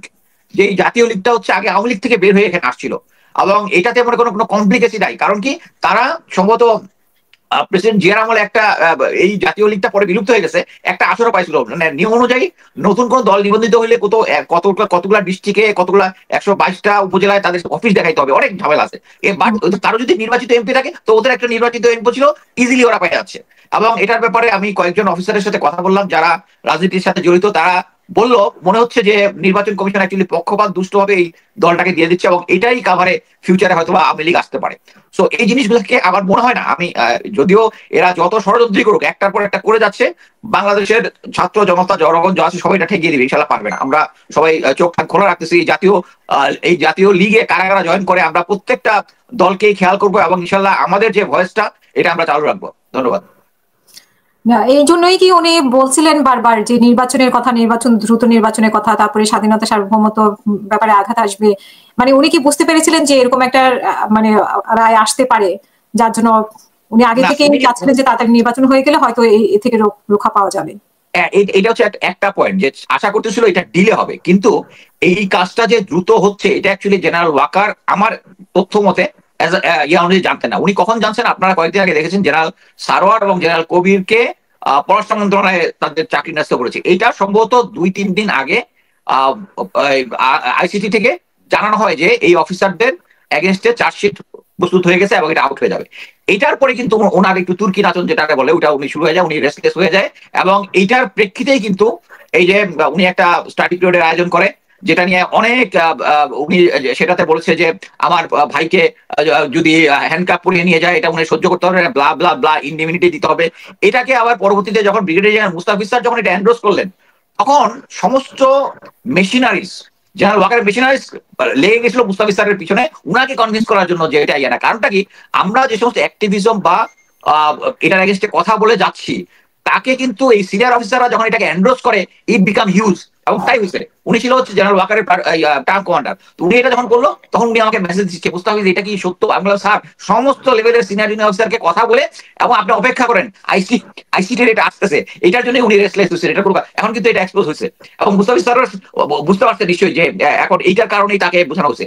আমার কথা হচ্ছে, আমরা যে ফাইটটা আগের থেকে শুরু করছি, এখানে যত বেশি লোকজন, আমি বলবো রিটায়ার্ড আর্মি অফিসারদের, যদিও তারা 5ই আগস্টের ইয়াতে অংশগ্রহণ করছে, তারপরেও সেনাবাহিনীর ভিতরে এখন একটা গ্রুপ আছে মানে আমাকে ট্যাগ করার চেষ্টা করতেছে। আমি আমার বাহিনীর এগেইনস্টে কাজ করতেছি, আমি আমার বাহিনীর এগেইনস্টে কাজ করতেছি না, আমি আমার বাহিনীকে ভালোবাসি দেখে এটাকে দায় মুক্তি চাচ্ছি। এই বাহিনীকে কেউ যেন চোখে আঙ্গুল দিয়ে বলতে না পারে যে এই বাহিনীর লোকজন দুর্নীতিতে যুক্ত, গুমের সাথে যুক্ত। এবং এই কারণেই মানে আওয়ামী লীগ সরকার এই সেনাবাহিনীটাকে, আমি ইউএনএ চাকরি করেছি, বিভিন্ন আর্মির সাথে চাকরি করেছি, বিভিন্ন স্পেশাল ফোর্সের সাথে জয়েন্ট ট্রেনিং করেছি, এতে আমি কনফার্ম হয়েছি যে আমাদের আর্মির যে standard is very high. But এই হাই ইয়াটাকেই এইটা নষ্ট করেছে হচ্ছে আওয়ামী লীগ সরকার প্রো ইন্ডিয়াজ ইন্টারভেনশন। তারা তাদেরকে অ্যাডভাইস দিয়েছে, তারা আমাদের যে প্রমোশন সিস্টেম যেটা আছে এটার মধ্যে কোনো পলিটিক্যাল লোকজন যদি আগে ইনফ্লুয়েন্স করতো ভেরি মাইনর, এক দুইটা লুকায়া লুকায়া, বাট এই সরকারের আমলে জেনারেল ইকবাল করিম ভুইয়ার মতো লোক, কর্নেল মকসুদ যার নামে এই চার্জশিটে আসছে, তাকে প্রমোশন দিচ্ছে যার মানে কোয়ালিটি মানে একটা মেজর হওয়ার মতো না। এটা সবাই যারা আর্মিতে ছিল তাকে মানে আগে যেটা লুকায় চলে যেত জেনারেল ইকবাল করিম ভুইয়ার মতো রিপুটেড জেনারেল, উনি তো আগে পর্যন্ত রিপুটেড জেনারেল ছিলেন, তার মাধ্যমে এই সমস্ত জিনিস কভার করে উনি প্রমোশন দিয়ে সবাইকে বলছেন কিছু কিছু জিনিস আমাদেরকে মেনে নিতে হবে। মানে উনি রাজনৈতিক সরকার কাছে করেছে। জেনারেল ইকবাল করিম ভুইয়া যখন এটা করেছেন বাকি সবাই সরকার যেটা বলছে সে অনুযায়ী তারা করেছে কি, আগে যে সমস্ত অফিসারদের নৈতিক চরিত্র প্রফেশনালিজম সবকিছু ভালো ছিল, এরপর উনি ছিল যাদের মধ্যে দুর্নীতির ছোটখাটো কেস আছে, নারী রিলেটেড কেস আছে, তাদেরকে প্রমোশন দেওয়া শুরু করলো এই জেনারেল আজিজ এবং পরবর্তীতে যারা আছে। কি জন্য? কারণ হচ্ছে তারা চায় যে আর্মিটা করাপ্টেড হোক, আর্মির যে নর্মাল সিস্টেমটা ইয়া হোক, এবং এটা সাকসেস হয়েছে। এবং এই সাকসেসের লাস্ট ইয়া হচ্ছে জেনারেল ওয়াকার। এখন বলতে পারেন জেনারেল ওয়াকারের তো খারাপ কোনো দোষ নাই, নারী গরিত উই নেভার নো, বাট একটা জিনিস আমি জানি সেটা হচ্ছে যখন তাকে দেওয়া হয় তারা এই হিসাব করে দিয়েছিল যে শেখ হাসিনা এবং ভারতের সাথে কথা বলেই যে সামনে কোনো নির্বাচন নাই, নির্বাচন একটা হয়ে গেছে, 3 মাস শুধু ধরে রাখতে হবে। বা তারা বুঝে নাই যে আমাদের বাঙালি ছাত্র জনতা এইভাবে তাকে ইয়া করে দিবে। সো আমি মনে করি যে বর্তমানে বাংলাদেশ আর্মির যে সিচুয়েশন আছে, এটা যে শুদ্ধি অভিযান শুরু হয়েছে এটা আস্তে আস্তে হয়ে যাবে, এবং জেনারেল ওয়াকারকে সরানোটা still it's a prime important. এখন যদি জেনারেল ওয়াকারকে চেঞ্জ করে যাকেই দিবে সেই বাংলাদেশ সেনাবাহিনীর যে আগের যে স্ট্যান্ডার্ড যেটা ছিল, প্রমোশনের যে স্ট্যান্ডার্ডটা ছিল, যারা এই ধরনের দুর্নীতি অমুক কিছুর সাথে জড়িত না, ইভেন যারা এই ধরনের দুর্নীতি প্লাস একজন অফিসার আছে 22 লং কোর্সের কর্নেল সিরাজ, সে জেনারেল ইকবাল করিম ভুইয়ার আগে সে করতো কি জেনারেল আজিজের পক্ষে বিডিআর এর সৈনিক রিক্রুট করে টাকা পয়সার ভাগ দিত, যেটা আমরা অল দ্য প্রাইম মিনিস্টার মেনে দেখেছি। যে হারিস যে বলেছিল যে আমরাই তো লোক, আমরাই তো সবকিছু কন্ট্রোল করি এবং ওখান থেকে টাকা নেই, এইটা করতো। করার পরে তার যখন কোর্ট মার্শাল হইলো, তাকে সেনাবাহিনীতে অ্যাটাচ করা হচ্ছিল, জেনারেল আকবর তাকে ছাড়লো না, জেনারেল আজিজ তাকে ছাড়লো না, পরবর্তীতে জেনারেল আজিজ সেনাপ্রধান হয়ে তাকে কর্নেল বানাইছে। সো এই যে সিস্টেমটা করাপ্ট করে দিছে ইয়াটা, এটা আমাদেরকে ঠিক লাইনে নিয়ে আসতে হবে। এবং ঠিক লাইনে নিয়ে আসার জন্য আমাদেরকে এই রেজিমটাকে, এই আর্মির যে রেজিমটা আছে এটাকে চেঞ্জ করতে হবে। ধন্যবাদ।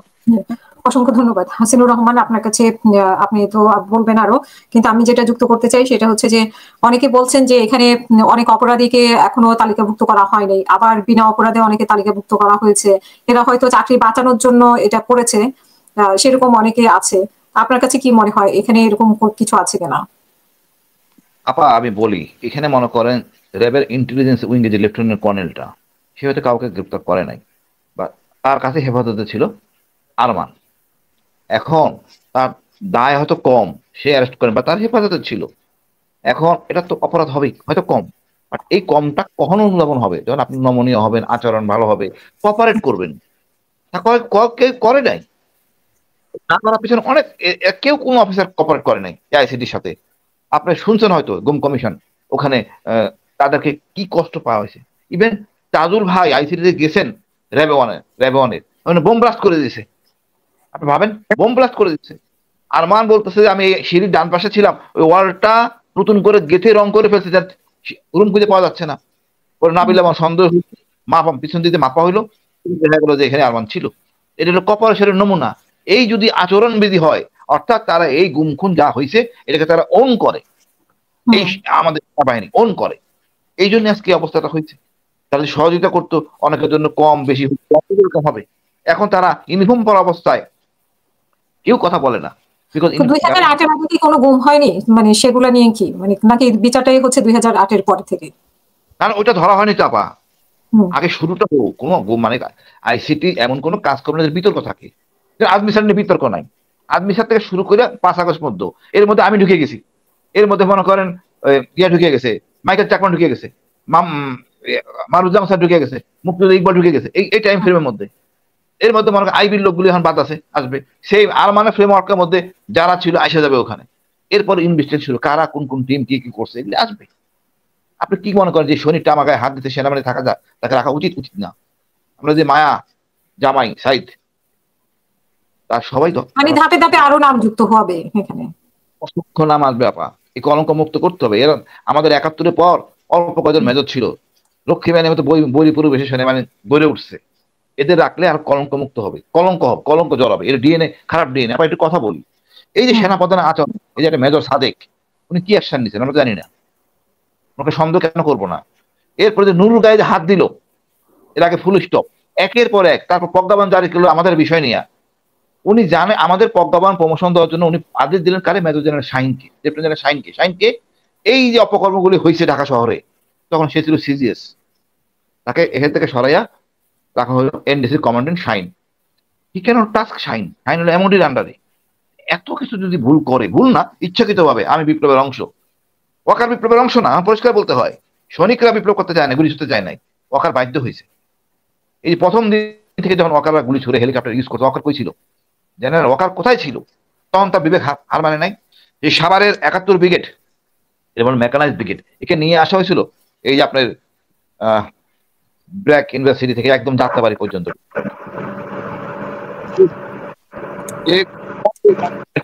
হেলমেটের নিচে কমান দেখা হয়তো কোন জল হচ্ছে, এটাও তো অপরাধ। ড্রোন উড়ে দেখা হচ্ছে কোন জায়গায় জল হচ্ছে এবং সেটা ইনস্ট্রাকশন দেওয়া হচ্ছে, হেলিকপ্টার ইউজ করতেছে। তখন ওয়াকার কই ছিলেন? নিরস্ত্র লোকের গায়ে গুলি করতেছেন, এটা কি ফৌজদারি কার্যবিধি বলে? সিআরপিসি 132 বলে না? আপা অনেক আচরণবিধি। তারপরে দেখেন ইন্ডিপেন্ডেন্ট নিয়ে উনি কথা বলা শুরু করছেন, যখন শুনতেছেন জ্ঞানদাঙ্গুচি হচ্ছে ইন্ডিপেন্ডেন্টি। এরপর কি করলেন? মির্জা ফখরুল সাহেব ডাকলেন। মির্জা ফখরুল সাহেব আমি জানি আহমক কেন হইলেন, দলের একটা মুখ্য, একটা গণ্যমান্য ব্যক্তি, উনি তার সারায় কেন, মানে তার মানে আহ্বানে কেন গেলেন? কিন্তু দলটাকে বিতর্কে ফেললেন। অর্থাৎ আমি যদি ধরে নেই হ্যাঁ উনি রাজি হয়েছেন ইন্ডিপেন্ডেন্ট দিবেন, দ্যাট মিনস নির্বাচন কাটলো হবে, তাহলে উনি ইন্ডিপেন্ডেন্ট দিবেন মানে এর কাজ করা যাবে না। ওয়াকার এগুলি করা মানে ইমেচিউরিটি। সে পলিটিক্যাল অফিসে কথা বলতেই পারে না, কোনো প্রোটোকলে কভার করে না। হুইসি এর মধ্যে দেখেন এক ভদ্রলোক বলছেন কর্নেল হকের ব্যাপারে। কর্নেল হক এখন আজকে করতেছেন যে সেনাপ্রধানের ক্ষমতা সংকুচিত করা হয়েছে। কবে সেনাপ্রধানের ক্ষমতা সংকুচিত করলো? আমি তো দেখতেছি না। হক সাহেব কি জানেন না সেনাপ্রধানের ক্ষমতা কতটুকু? সেনাপ্রধানের ক্ষমতা সেনাবাহিনীর ভিতরে, এর বাইরে না, এর বাইরে না। এবং সেই জিনিসটি উনি জানেন না। আসলে হক সাহেব কেন আবল তাবল বকতেছেন উনি ভালো জানেন। স্যার আপনি জানেন না, গতকাল আমাকে ডাকা হয়েছিল, আমি যাইতে পারিনি, আইসিটিতে গেছিলাম।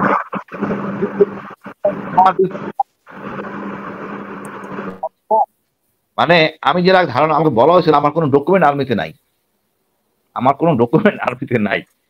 অনেক খেলাই হবে স্যার, অকার গং অর্থাৎ আমি গং, মানে সব খেলাই হবে। আমি ওই আর কি মানে কি বলবো না, নূরের এটা নিয়ে আসলে কি হলো? নূরের এটা নিয়ে তো আমরা আর কিছু শুনলাম না। আপনি এটা নিয়ে কথা এত কিছু পরে যে ওয়াকার এইভাবে পিছলে যায়, জেনারেল ওয়াকার, মানে উনি যদি সীমা লঙ্ঘন এত বেশি করেন, না বোঝেন অবস্থা, উনি ইতিহাস দেখেন নাই।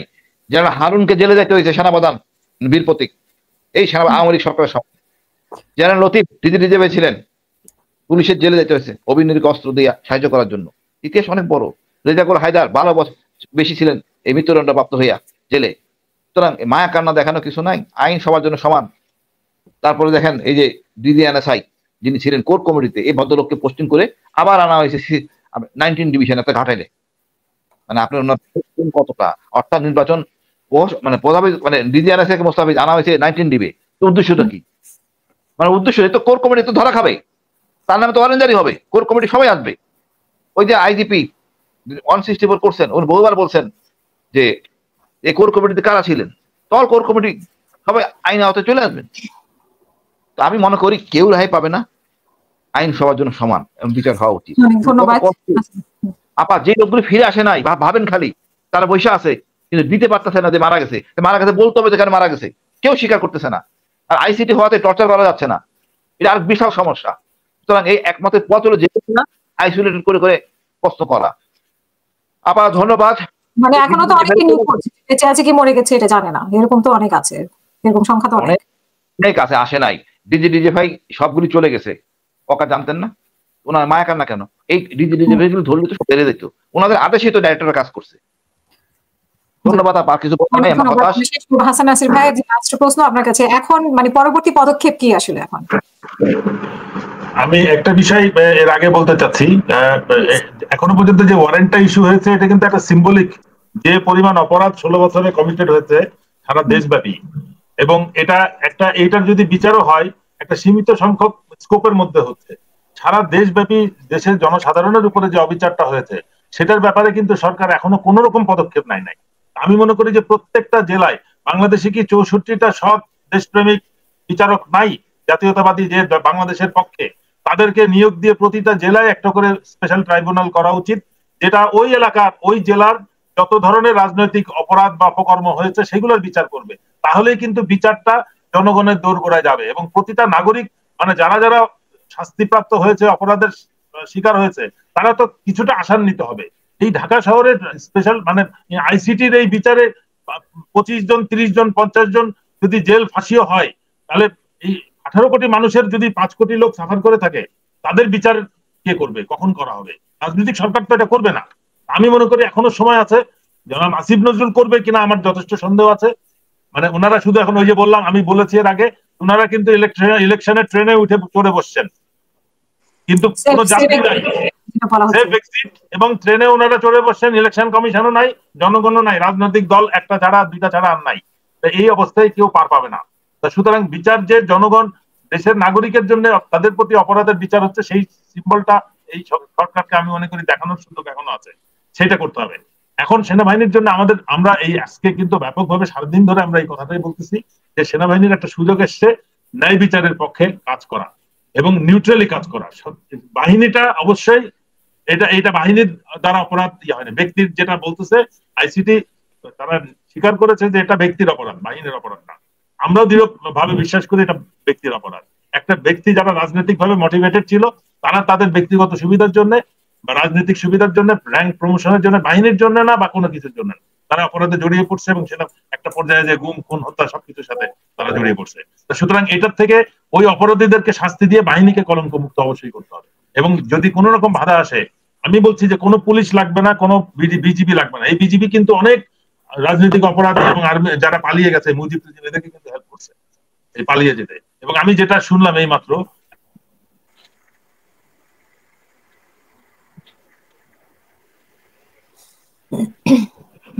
আপনাকে শুনতে পাইনি মাঝে, আবার একই অবস্থা।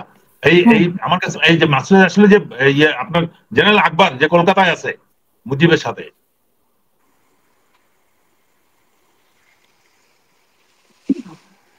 সে এই আকবর বাংলাদেশ ভিজিট করে গেছে এবং এই সমস্ত সিস্টেমের সাপোর্টে কিন্তু সে এসছে, সে কিন্তু প্লেনে চড়ে আসে নাই। সুতরাং এটার জন্য বিজিবি দায়ী, এটার জন্য বাহিনীর যারা কনসার্ন তারা সবাই যায়, তাদের সাথে মিটিং করে কোঅর্ডিনেশন করে সে নিরাপদে ফেরত চলে গেছে। এই জিনিসগুলোর বিহিত হওয়া উচিত আমি মনে করি। কোথায় আমাদের ফোটা আছে এগুলো বন্ধ না করতে পারলে কিন্তু আমাদের জন্য ভবিষ্যৎ খুব একটা বেশি মানে সুখনীয় হবে না, এই ঝামেলা চলতেই থাকবে। অসংখ্য ধন্যবাদ। খেয়াল করছেন যে এতক্ষণ কিন্তু যায় নাই আমার আবারও শুরু হয়েছে প্রথম থেকে একবার। আমি কথা বলতে শুরু করলে আমাকে এত পছন্দ করে মুস্তাফিজ। আপনি তো শুরুতেই হাসিন বলো। Thank you.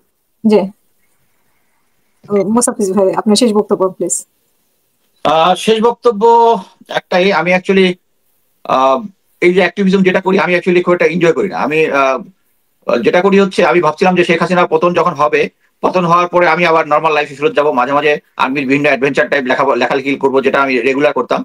বাট আমাদের দুর্ভাগ্য যে আমি এখন পর্যন্ত আমি আমার সেই শান্তিপূর্ণ লাইফটাতে ফেরত যেতে পারতেছি না, বিকজ অফ বাংলাদেশের এই সিচুয়েশন এবং ভারতীয় আধিপত্যবাদ যেটা আমাদের মধ্যে আছে। আমাদের ভিতরে যে সমস্ত সেনা অফিসারদেরকে আমি স্পেসিফিক্যালি অ্যাকচুয়ালি একজন তিনজন অফিসারের তারা কিভাবে ইন্ডিয়ার রয়ের খপ্পরে পড়েছে এগুলো ডিটেলস জেনেছি, এগুলো সম্বন্ধে আমি ডিটেলস জানিয়েছি। ভবিষ্যতে এগুলো নিয়ে আমি লেখালেখি করবো। এই যে মনে করেন লেফটেন্যান্ট জেনারেল মুজিব না আকবর, উনি কিন্তু একটা চায়নাতে একটা ডিপ্লোম্যাটিক একটা প্রশিক্ষণে গিয়েছিলেন। ওখানে ভারত থেকে একজন মহিলা গিয়েছিলেন, ওখানে নাম হচ্ছে পার্ল কাপুর। ওখানে গিয়ে সে যেহেতু ওই রয়্যাল লোক ছিল, তার সাথে তার ইন্টিমেসি হয়েছে এবং দেখ এখনো কিন্তু কলকাতাতে ওই পার্ল কাপুর তার আশেপাশে আছে। মানে হচ্ছে কি, এরকম ভাবে এক এক জায়গায় মনে করেন যে আরেক অফিসার ইন্ডিয়াতে গেছে, ট্রেনিং এ গেছে, সে কোনো ইয়ার সাথে জড়িত, কোনো নারী রিলেটেড কোনো সমস্যা নাই, কিন্তু তার একটু ড্রিঙ্ক করার অভ্যাস আছে। সে ওখানে গেছে, ওখানে ছবিটা নিয়ে ইয়ার কাছে আজিজের কাছে পাঠিয়ে দিচ্ছে। সো সে বেচারা নামাজ পরে তাকে ওই ইয়া করে তাদের পক্ষে কাজ করাচ্ছে। মানে যাকে যেভাবে একজন ইয়াতে যাবে, তার ওয়াইফের চিকিৎসার জন্য যাবে, এমন ভাবে সিস্টেম করছে যাতে বর্ডারে ক্রাইসিস হয়ে ওই অফিসারের কাছে ফোন করে। Brigadier Nayar, if you remember, সে ইয়াতে ছিল, বিরিয়ার পিলখানার সময় দিয়েছিল, তার কাছে কথা বলে, তো তার সাথে সমস্যাটা দেওয়ার সাথে সাথে তাকে গাড়ি দিয়ে দিছে একদম কলকাতা যেখানে যাবে ওই পর্যন্ত। মানে এরা এক একভাবে এক একজনকে এক এক সিস্টেমে কন্ট্রোল করে তাদেরকে যে কাজ করাচ্ছে। আমি মনে করি অন্যান্য দেশে যে কোল্ড ওয়ারের টাইমে যারা বৃহৎ ইয়াগুলো যেভাবে তাদের দেশের যে এই ধরনের স্পাই রিং বা অন্যান্য যারা আছে, অলরেডি আমরা জানি যে স্পাই রিং এর কারা কারা মাথা ছিল, এই জিনিসগুলাকে আস্তে আস্তে কিন্তু আমরা মানে আমাদেরকে একটা কমিশনের মাধ্যমে কিন্তু ইনভেস্টিগেট টিমের ধরার কথা, বাট আমরা কোনোই কাজ করতেছি না, কারণ আমরা এখন যাদেরকে দিবে তারাই হচ্ছে ভারতীয় এজেন্ট। এবং ভারত আস্তে আস্তে যেভাবে কাজ করতেছে এবং তারা মোটামুটি সাফল্যের শেষ পর্যায়ে পৌঁছে গেছিল, এর মধ্যে কিন্তু আমরা জেনজি এটার পরিবর্তন করা দিচ্ছে। আমি মনে করি যে আমাদের এখন উচিত বাংলাদেশের ভিতরে যে ভারতীয় যে হেজিমনি যেটা আছে, যাদের এজেন্ট গুলো আছে, এদের জন্য একটা শুদ্ধি অভিযান, এবং এই শুদ্ধি অভিযানটা চালাতে হবে রুথলেসলি। এখানে কোনো এটা হচ্ছে ইটস অ্যাবাউট আওয়ার সোভরেন্টি। আমরা সোভরেন্টি পালন করতে গিয়ে আমরা এটা রুথলেস হব। এখানে আমি মনে করি এখানে আমাদের রুথলেস হওয়ার সুযোগ আছে এখানে, কারণ এটাই হচ্ছে আমাদের সার্বভৌমত্ব রক্ষার জন্য একটা রক্ষা কবচ। ভারতীয় যে চাণক্য নীতি যেটা তারা ফলো করে, এটা অলরেডি আমি বলবো এটা অ্যাবসুলেট। এই আধুনিক যুগে এই চাণক্য নীতি অ্যাবসুলেট হয়ে গেছে। এইখানে এটার প্রমাণ হচ্ছে তারা অ্যাবসুলেটলি এটা ফলো করতে হবে। তাদের যতগুলো নেইবার আছে সবার সাথে সম্পর্ক খারাপ হয়ে গেছে অলরেডি। সো আমি মনে করি তাদের উচিত এখন তাদের এই পররাষ্ট্র নীতিটা ঢেলে সাজানো, এবং বাংলাদেশের উচিত এই একটা কমিশনের মাধ্যমে আমাদের ভিতরে যাদের তাদের এজেন্ট আছে এদেরকে শুদ্ধি অভিযান করবে, এবং শুদ্ধি অভিযান চালাতে আমাদের রুথলেস হতে হবে। ধন্যবাদ। জি, হাসিনুর রহমান, গতকালকে একজন বলছিলেন যে আসলে অজিত দোভাল হচ্ছে এটার মূল নায়ক, এবং উনি তারেক সিদ্দিকীকে দিয়ে আসলে সেনাবাহিনীটাকে যত মানে নষ্ট করেছেন আর কি। তো আপনি এই ব্যাপারে একমত কিনা হাসিনুর রহমান? শেষ বক্তব্য আপনার আজকের অনুষ্ঠানের জন্য প্লিজ। নিঃসন্দেহে অজিত দোভাল জড়িত। আপনি দেখেন প্রকারের আমি অপরাধ দেওয়ার দরকার নাই। সে তারেক সিদ্দিকী যদি পিএমজি করতে কথা ছিল, পিএমজি বলে হাসান নাসিরকে, এটা কি যথেষ্ট না তাকে আস্থায় না নেওয়া? এর উপর তো নির্বাচন করার কোনো অপশনই আসে না। আমি তো বলবো না এর আগে নির্বাচন হবে না। এ তো প্রেম ভালোবাসা নিয়ে বসে আছে অজিত দোভাল তার আপা, এর উপরে ভরসা করে দেশ নির্বাচন হইতে পারেন না। এখন আপা আমি বলবো একটা কথাই, আমরা আমাদের গোয়েন্দা বাহিনী দুইটা ডিজিএফ এনএসআই চরমভাবে সংস্কার করা দরকার, নাহলে আমাদের সামনে সংস্কার না করে তো নির্বাচনের দিকে চলে যাচ্ছে সরকার। তো এখন সেফ এক্সিট চাচ্ছে কোনো নির্বাচন দিয়ে চলে যাওয়া, যেটা আমরা আলোচনা করছি। চিঠি দিয়ে নিরপেক্ষ টিম দিয়ে গোয়েন্দা চার্টার অফ ব্রিটিশরা কিভাবে করে জানতে হবে। না জানলে তো এটা সংস্কার হবে না। কি কি জিনিস ভুল ছিল, কেন ভুল ছিল। গোয়েন্দা হবে জাতির, নট দলের। এইটা হলো মূল থিম। ধন্যবাদ আপা। জি, অসংখ্য ধন্যবাদ। আমি হাসান নাসির এক মিনিটে যদি বলেন, যে নির্বাচনে ট্রেনে উঠে বসেছে বা সেফ এক্সিট চাচ্ছে, তো সেনাবাহিনীকে এভাবে রেখে নির্বাচনে সহযোগিতা করবে বলছে সেনাবাহিনী, আসলে কি হবে? মানে এই নির্বাচনটা আসলে সঠিক হবে নাকি হাসিনা মার্কার একটা নির্বাচন হওয়ার সম্ভাবনা এখন আছে? আমি 100% নিশ্চিত যে বর্তমান অবস্থায় যদি ইলেকশন হয়, এবং সেটাই পরিকল্পনা, যে পুরা সিস্টেমটা সশস্ত্র বাহিনী, আইন শৃঙ্খলা বাহিনী, ইলেকশন কমিশন, প্রশাসন সব হাসিনার সেট করা রয়ের প্ল্যান মোতাবেক, এবং সেটা এখন যথাস্থানে রয়েছে। সেই পরিস্থিতিতে যে ইলেকশনটা হবে, র এবং আওয়ামী লীগ যাকে চাবে ক্ষমতায় আনতে তাদেরকে নিয়ে আসবে। এই জন্য তারা ওরা এবং যত দ্রুত সম্ভব ইলেকশনটা করা, এবং সেটা পুরোনো সিস্টেমে হবে। ওই দিনের ভোট রাত ওটা একটা অবসলিট হয়ে গেছে। তারপরে ওই যে একতরফা নির্বাচন 151-52টা ওইটা অবসলিট হয়ে গেছে। আমি আর দামির ইলেকশন, এটা নতুন একটা পদ্ধতিতে আমরা কিন্তু দেখবো। আমি কিন্তু একটা ফোর্থ অপশন আমি আশা করতেছি, এবং সেটা will be different from all previous example. কিন্তু সেই ইলেকশন করতে দেওয়া যাবে না। এইবার আমি সতর্ক করতেছি ওই যারা এই দূরভিসন্ধির মধ্যে অন্তর্ভুক্ত, যে জনগণ এবার ভোট কেন্দ্র পাহারা দিবে, ওই ভোট কাটার জন্য না। এই উনি কথা বলার সময় আটকে যায়, ওনারা কথা বলার সময় উনি ঠিক থাকে, উনি কথা বলার সময় এরকম হচ্ছে।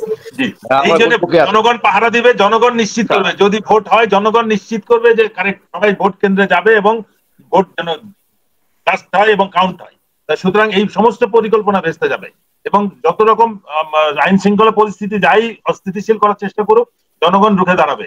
এবং সশস্ত্র বাহিনীর প্রতি অনুরোধ, এরকম অধীনস্থরাও আমি নিশ্চিত যে এই সমস্ত ক্রিমিনালদের রক্ষার বাহিনী প্রধানের পক্ষে দাঁড়াবে না, এবং জনগণও এটাকে রুখে দেওয়ার জন্য সর্বতভাবে প্রস্তুত। শুধু দেখতে হবে যে তারা কি করতেছে। যদি ক্রিমিনাল গুলোকে হস্তান্তর না করা হয়, জনগণ বাধ্য করবে বাহিনী প্রধানকে এদেরকে হস্তান্তর করতে। তখন কিন্তু যারা তাদেরকে দেয় নাই তাদের সহ কিন্তু একবারে আসতে হবে। যারা তাদেরকে হস্তান্তর করতে বাধা দিয়েছে তাদেরকে সহ কিন্তু তখন যাইতে হবে। তখন একটা প্রিজন ভ্যান লাগলে এখন 2টা 3টা 4টা 5টা লাগতে পারে। এই ব্যাপারে আমি বলতেছি জনগণ কিন্তু সঠিক সিদ্ধান্ত নেবে। আমি সবাইকে অনুরোধ করব এই পরিস্থিতি যেন। ওয়াকারুজ্জামানের বিরুদ্ধে সাবেক সেনা কর্মকর্তারা একজুট কেন? কেন ওয়াকারুজ্জামানের বিরুদ্ধে কথা বলছেন এবং সংগঠিত হয়ে বর্তমান অপরাধী সেনা অফিসারদেরকে আইনের কাঠগড়ায় দাঁড় করাতে চাচ্ছেন? এই বিষয়টা নিয়ে যদি আমরা একটু পিছনের দিকে তাকাই তাহলে দেখুন যে অনেক সেনা অফিসাররা শেখ হাসিনার সময় মনে করতেন তারা জামাত বিএনপির সমর্থক, তাই তাদের নামে শেখ হাসিনা যে বিভিন্ন মামলা দিয়ে গুম করে বিভিন্নভাবে নির্যাতন করেছিলেন এবং তাদের প্রাপ্য চাকরিতে থাকা অবস্থায় প্রাপ্য না দিয়ে তাদেরকে বিদায় করে দিয়েছিলেন, তাদেরকে আজকে 1.5 বছরের মতো সময় হয়ে গিয়েছে, শেখ হাসিনা বিদায় নিয়েছে, কিন্তু তাদের প্রাপ্য এবং অধিকারটা এখনো ওয়াকারুজ্জামান ফেরত দেন নাই।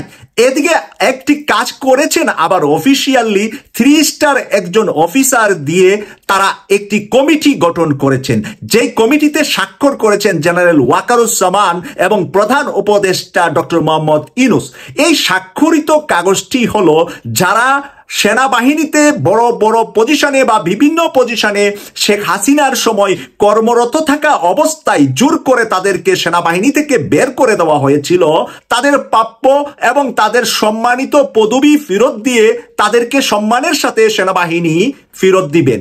কিন্তু দেখা গেল 2-1 জনের বেলায় কিছু আংশিক করলেও ম্যাক্সিমাম সেনা অফিসারদের প্রাপ্য বা অধিকার ফেরত দেননি জেনারেল ওয়াকারুজ্জামান। আমার জানা মতে ব্রিগেডিয়ার জেনারেল হাসান নাসির সহ বহু সেনা অফিসার এখনো তাদের অধিকারটা যে তাদেরকে শেখ হাসিনা জোর করে অবসরে দিয়ে দিয়েছিলেন, চাকরি থেকে অব্যাহতি দিয়েছিলেন, কিন্তু তাদেরকে বর্তমানে নতুন করে আইন করা হয়েছে সেনাবাহিনীর ভিতরে, সেই আইনে স্বাক্ষরও করেছেন ওয়াকারুজ্জামান এবং আমাদের প্রধান উপদেষ্টা, কিন্তু তা বাস্তবায়ন করছে না। তাদের বর্তমানে তারা যখন ব্রিগেডিয়ার জেনারেল থেকে বা কেউ মেজর থেকে কেউ কর্নেল থেকে তাদেরকে যে জোর করে অব্যাহতি দেওয়া হলো, তারা যদি আজকে পর্যন্ত কর্মে থাকতেন তাহলে তারা ম্যাক্সিমাম সকলেই মেজর জেনারেল পদবি পেয়ে যেতেন, কিন্তু জেনারেলও অনেকে হতেন, কিন্তু তাদেরকে সেই সুযোগ থেকে বঞ্চিত করলো শেখ হাসিনা। আর ওয়াকারুজ্জামান ওয়াদা দিয়ে কথা দিয়ে কমিটি গঠন করে আজকে সেই কমিটির কাগজের ফাইলের উপরে ধুলাই পড়তেছে, তাদের অ্যাপ্লিকেশন গুলা নিয়ে ধুলার ভিতরে ফেলে রাখা হয়েছে, কিন্তু বাস্তবে তাদের অ্যাপ্লিকেশন গুলাকে কাজে পরিণত করতে দিচ্ছে না জেনারেল ওয়াকারুজ্জামান। এখানে যদি ডক্টর মোহাম্মদ ইউনূসের কোনো আপত্তি থাকে, জেনারেল ওয়াকারুজ্জামান বা সেনাবাহিনীর আইএসপিআর থেকে তা ঘোষণা দিয়ে জানাতে পারেন যে ডক্টর মোহাম্মদ ইউনূস এখানে আপত্তি করছে কিনা। কিন্তু যেহেতু সেনাবাহিনীর পক্ষ থেকে আইএসপিআর দিয়ে সেনাপ্রধান ওয়াকারুজ্জামান কোনো কিছুই অবগত করছেন না, যারা প্রাপ্য তাদেরকেও করছেন না, দেশের জনগণকেও করছেন না, তাহলে ধরে নেওয়া যায় যে শেখ হাসিনার বানানো ফর্মুলায় শেখ হাসিনা যাদেরকে বঞ্চিত করেছিলেন, শেখ হাসিনা যাদের র্যাঙ্ক কেড়ে নিয়েছিলেন, তাদেরকে ওয়াকারুজ্জামানও কেড়ে নেওয়ার পক্ষে আছেন।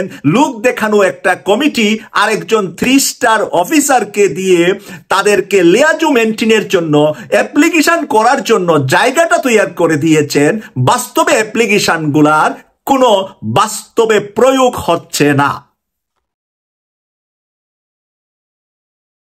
আমরা অনেক টকশোতে অনেক জায়গায় দেখেছি কর্নেল হাসিনুর রহমান তার বক্তব্যের ভিতরে তুলে আনতে যে সে ভারত বিরোধী একজন সেনা অফিসার হওয়ার কারণে তাকে ধরে নেওয়া হয়েছিল বিএনপি জামাতপন্থী কর্নেল হিসাবে, আর সেই কারণে তাকে আয়নাগরের মতো জায়গা ক্যান্টনমেন্টের ভিতরে আটকিয়ে রাখা হয়েছিল।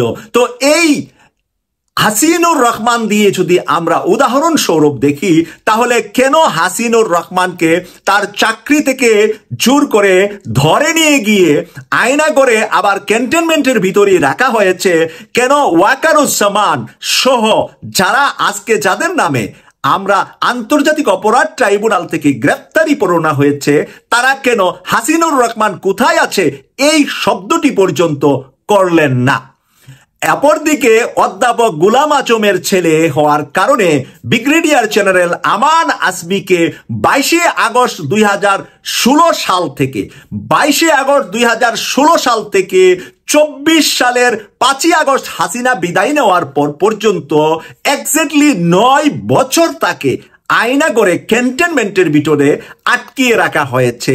তার স্টারটা কেড়ে নেওয়া হয়েছে। যশোর ক্যান্টনমেন্টের জিসিও থাকা অবস্থায় তাকে ঢাকায় ডেকে এনে মইনু আহমেদ তার স্টারটা কেড়ে নিয়েছিলেন হাসিনা যখন প্রথমবার 9 সালে ক্ষমতায় আসে। মানে মঈনুদ্দিন ফখরুদ্দিন বিদায় নেওয়ার পরে হাসিনা শপথ নেওয়ার কিছুদিন পরে যেই ঘটনাটি জেনারেল মইনু আহমেদের মাধ্যমে করেছিলেন, সেই আমান আসমিকে পরবর্তীতে হাসিনার গোয়েন্দা সংস্থা সাদা পোশাকধারীরা 22 আগস্ট 2016 সালে গুম করলো। একজন এত বড় মাপের সেনা অফিসার যে সব জায়গায় ফার্স্ট হতেন, এই মেধাবী এই অফিসারটা কোথায় আছে? এটা কি দায়িত্ব ছিল না সেনাবাহিনীতে আজকে যারা কর্মরত বিভিন্ন স্টার নিয়ে বসে আছে, তাদের কি দায়িত্ব ছিল না যে আমাদের এই তরতাজা একজন অফিসার কোথায় হারিয়ে গেল, তার একটু তথ্য নেই, তার একটু খবর নেই? এই দায়িত্ব কি এনএসআই এর ছিল না? এই দায়িত্ব কি ডিজিএফ এর ছিল না? তাহলে তারা যে দায়িত্ব পালন করেন নাই, আজকে তাদের জন্য যারা মায়া কান্না করতে চান, ওয়াকারুজ্জামান যদি ওদের জন্য মায়া কান্না করেন যে আজকে 14 জন অফিসারের নামে ওয়ারেন্ট জারি হয়েছে যারা কর্মরত আছে, আর 10 জন অবসরপ্রাপ্ত, টোটাল 24 জন অফিসার সহ 30 জনের নামে গত বুধবার আন্তর্জাতিক অপরাধ ট্রাইব্যুনাল থেকে যে হুলিয়া জারি, ওয়ারেন্ট জারি, গ্রেফতারি পরোয়ানা জারি হয়েছে, তাদেরকে যদি গ্রেফতার করতে ওয়াকারুজ্জামান না দেন, তাহলে তৎকালীন সময়ে শেখ হাসিনার সময়ে এতগুলা অফিসারকে যে গুম করা হলো, চাকরি থেকে জোর করে অব্যাহতি দেওয়া হলো, তাদেরকে আয়নাগড়ে রাখা হলো, সেই দায়িত্ব ওয়াকারুজ্জামান কেন তখন নিলেন না? ওয়াকারুজ্জামান তো শেখ হাসিনা চলে যাওয়ার বেশ অনেক দিন আগেই সেনা প্রধান হয়েছিলেন। এর আগে কি ছিলেন?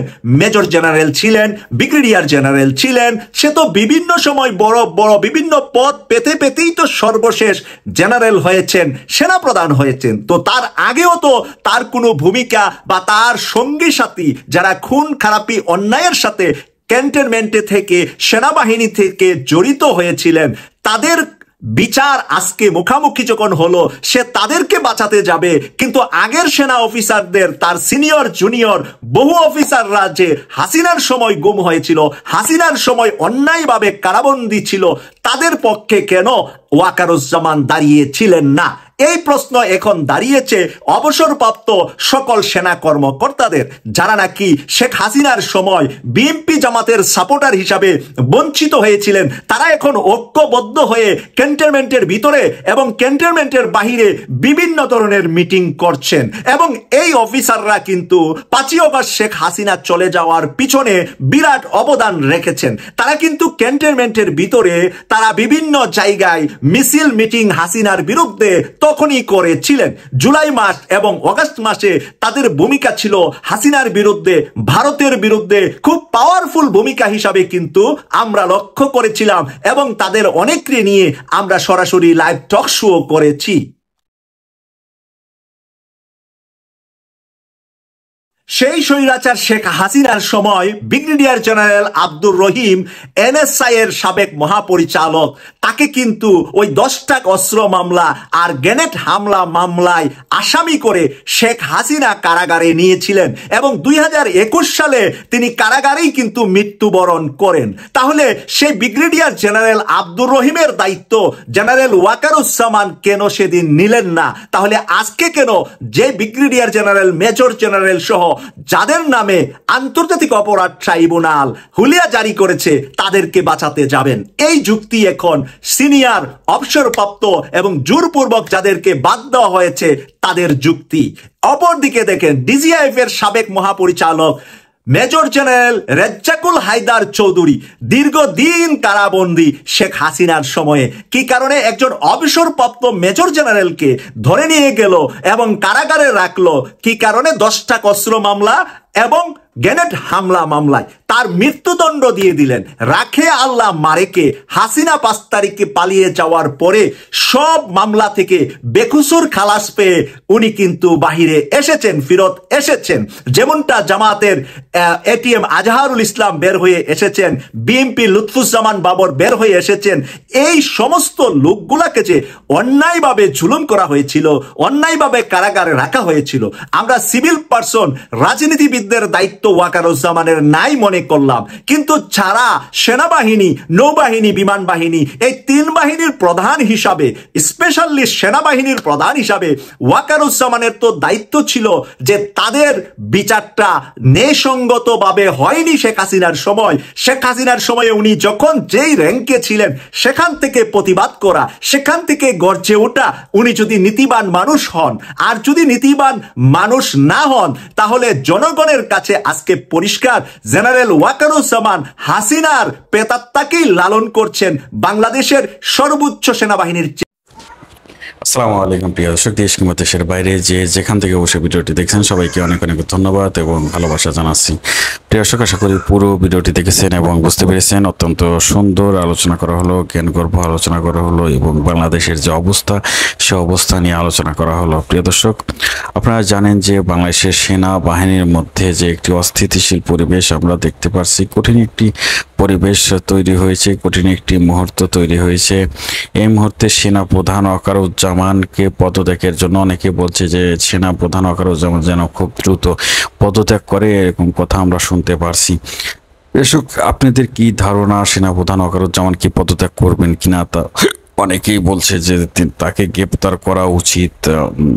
এই বিষয়গুলো নিয়ে আসলে কি বলতে চান? তাকে কি আসলে গ্রেপ্তার করা উচিত কিনা? এই মুহূর্তে আমরা কিছুক্ষণ আগে যে নিউজটি পেয়েছি যে অলরেডি 15 সেনা সদস্যকে, সেনা অফিসারকে হাজতে তোলা হয়েছে বা তাদেরকে অ্যাটাক করা হয়েছে, এরকম অ্যারেস্ট করা হয়েছে, এরকম কথা আমরা শুনেছি। কৃষক, সর্বোপরি বাংলাদেশের যে পরিস্থিতি আমরা দেখতে পাচ্ছি, এই পরিস্থিতিগুলো নিয়ে আপনাদের মূল্যবান মতামত কি তা কমেন্টে জানাবেন। এবং নির্বাচনের আগ দিয়ে একটি অবস্থা তৈরি হলো দেশের মধ্যে, আর নির্বাচন নিয়ে যদি কিছু কথা বলতে হয় তাহলে আপনারা জানেন যে জামাত চাচ্ছে পিআর পদ্ধতিতে নির্বাচন, ইসলামিক দল চাচ্ছে পিআর পদ্ধতিতে নির্বাচন, অন্যদিকে অন্যান্য যে সকল দল রয়েছে, বিএনপি সাথে যারা জোট রয়েছে তারা চাচ্ছে স্বাভাবিকভাবে যে নির্বাচনগুলো হয় সেই নির্বাচন। আপনারা আসলে কি বলতে চান, কি বলবেন, কোন দিকে যাচ্ছে আমাদের এই দেশ? অবশ্যই কমেন্টে জানাবেন। সবাই ভালো থাকবেন, সুস্থ থাকবেন। ভিডিওটি শেষ করছি। আসসালামু আলাইকুম।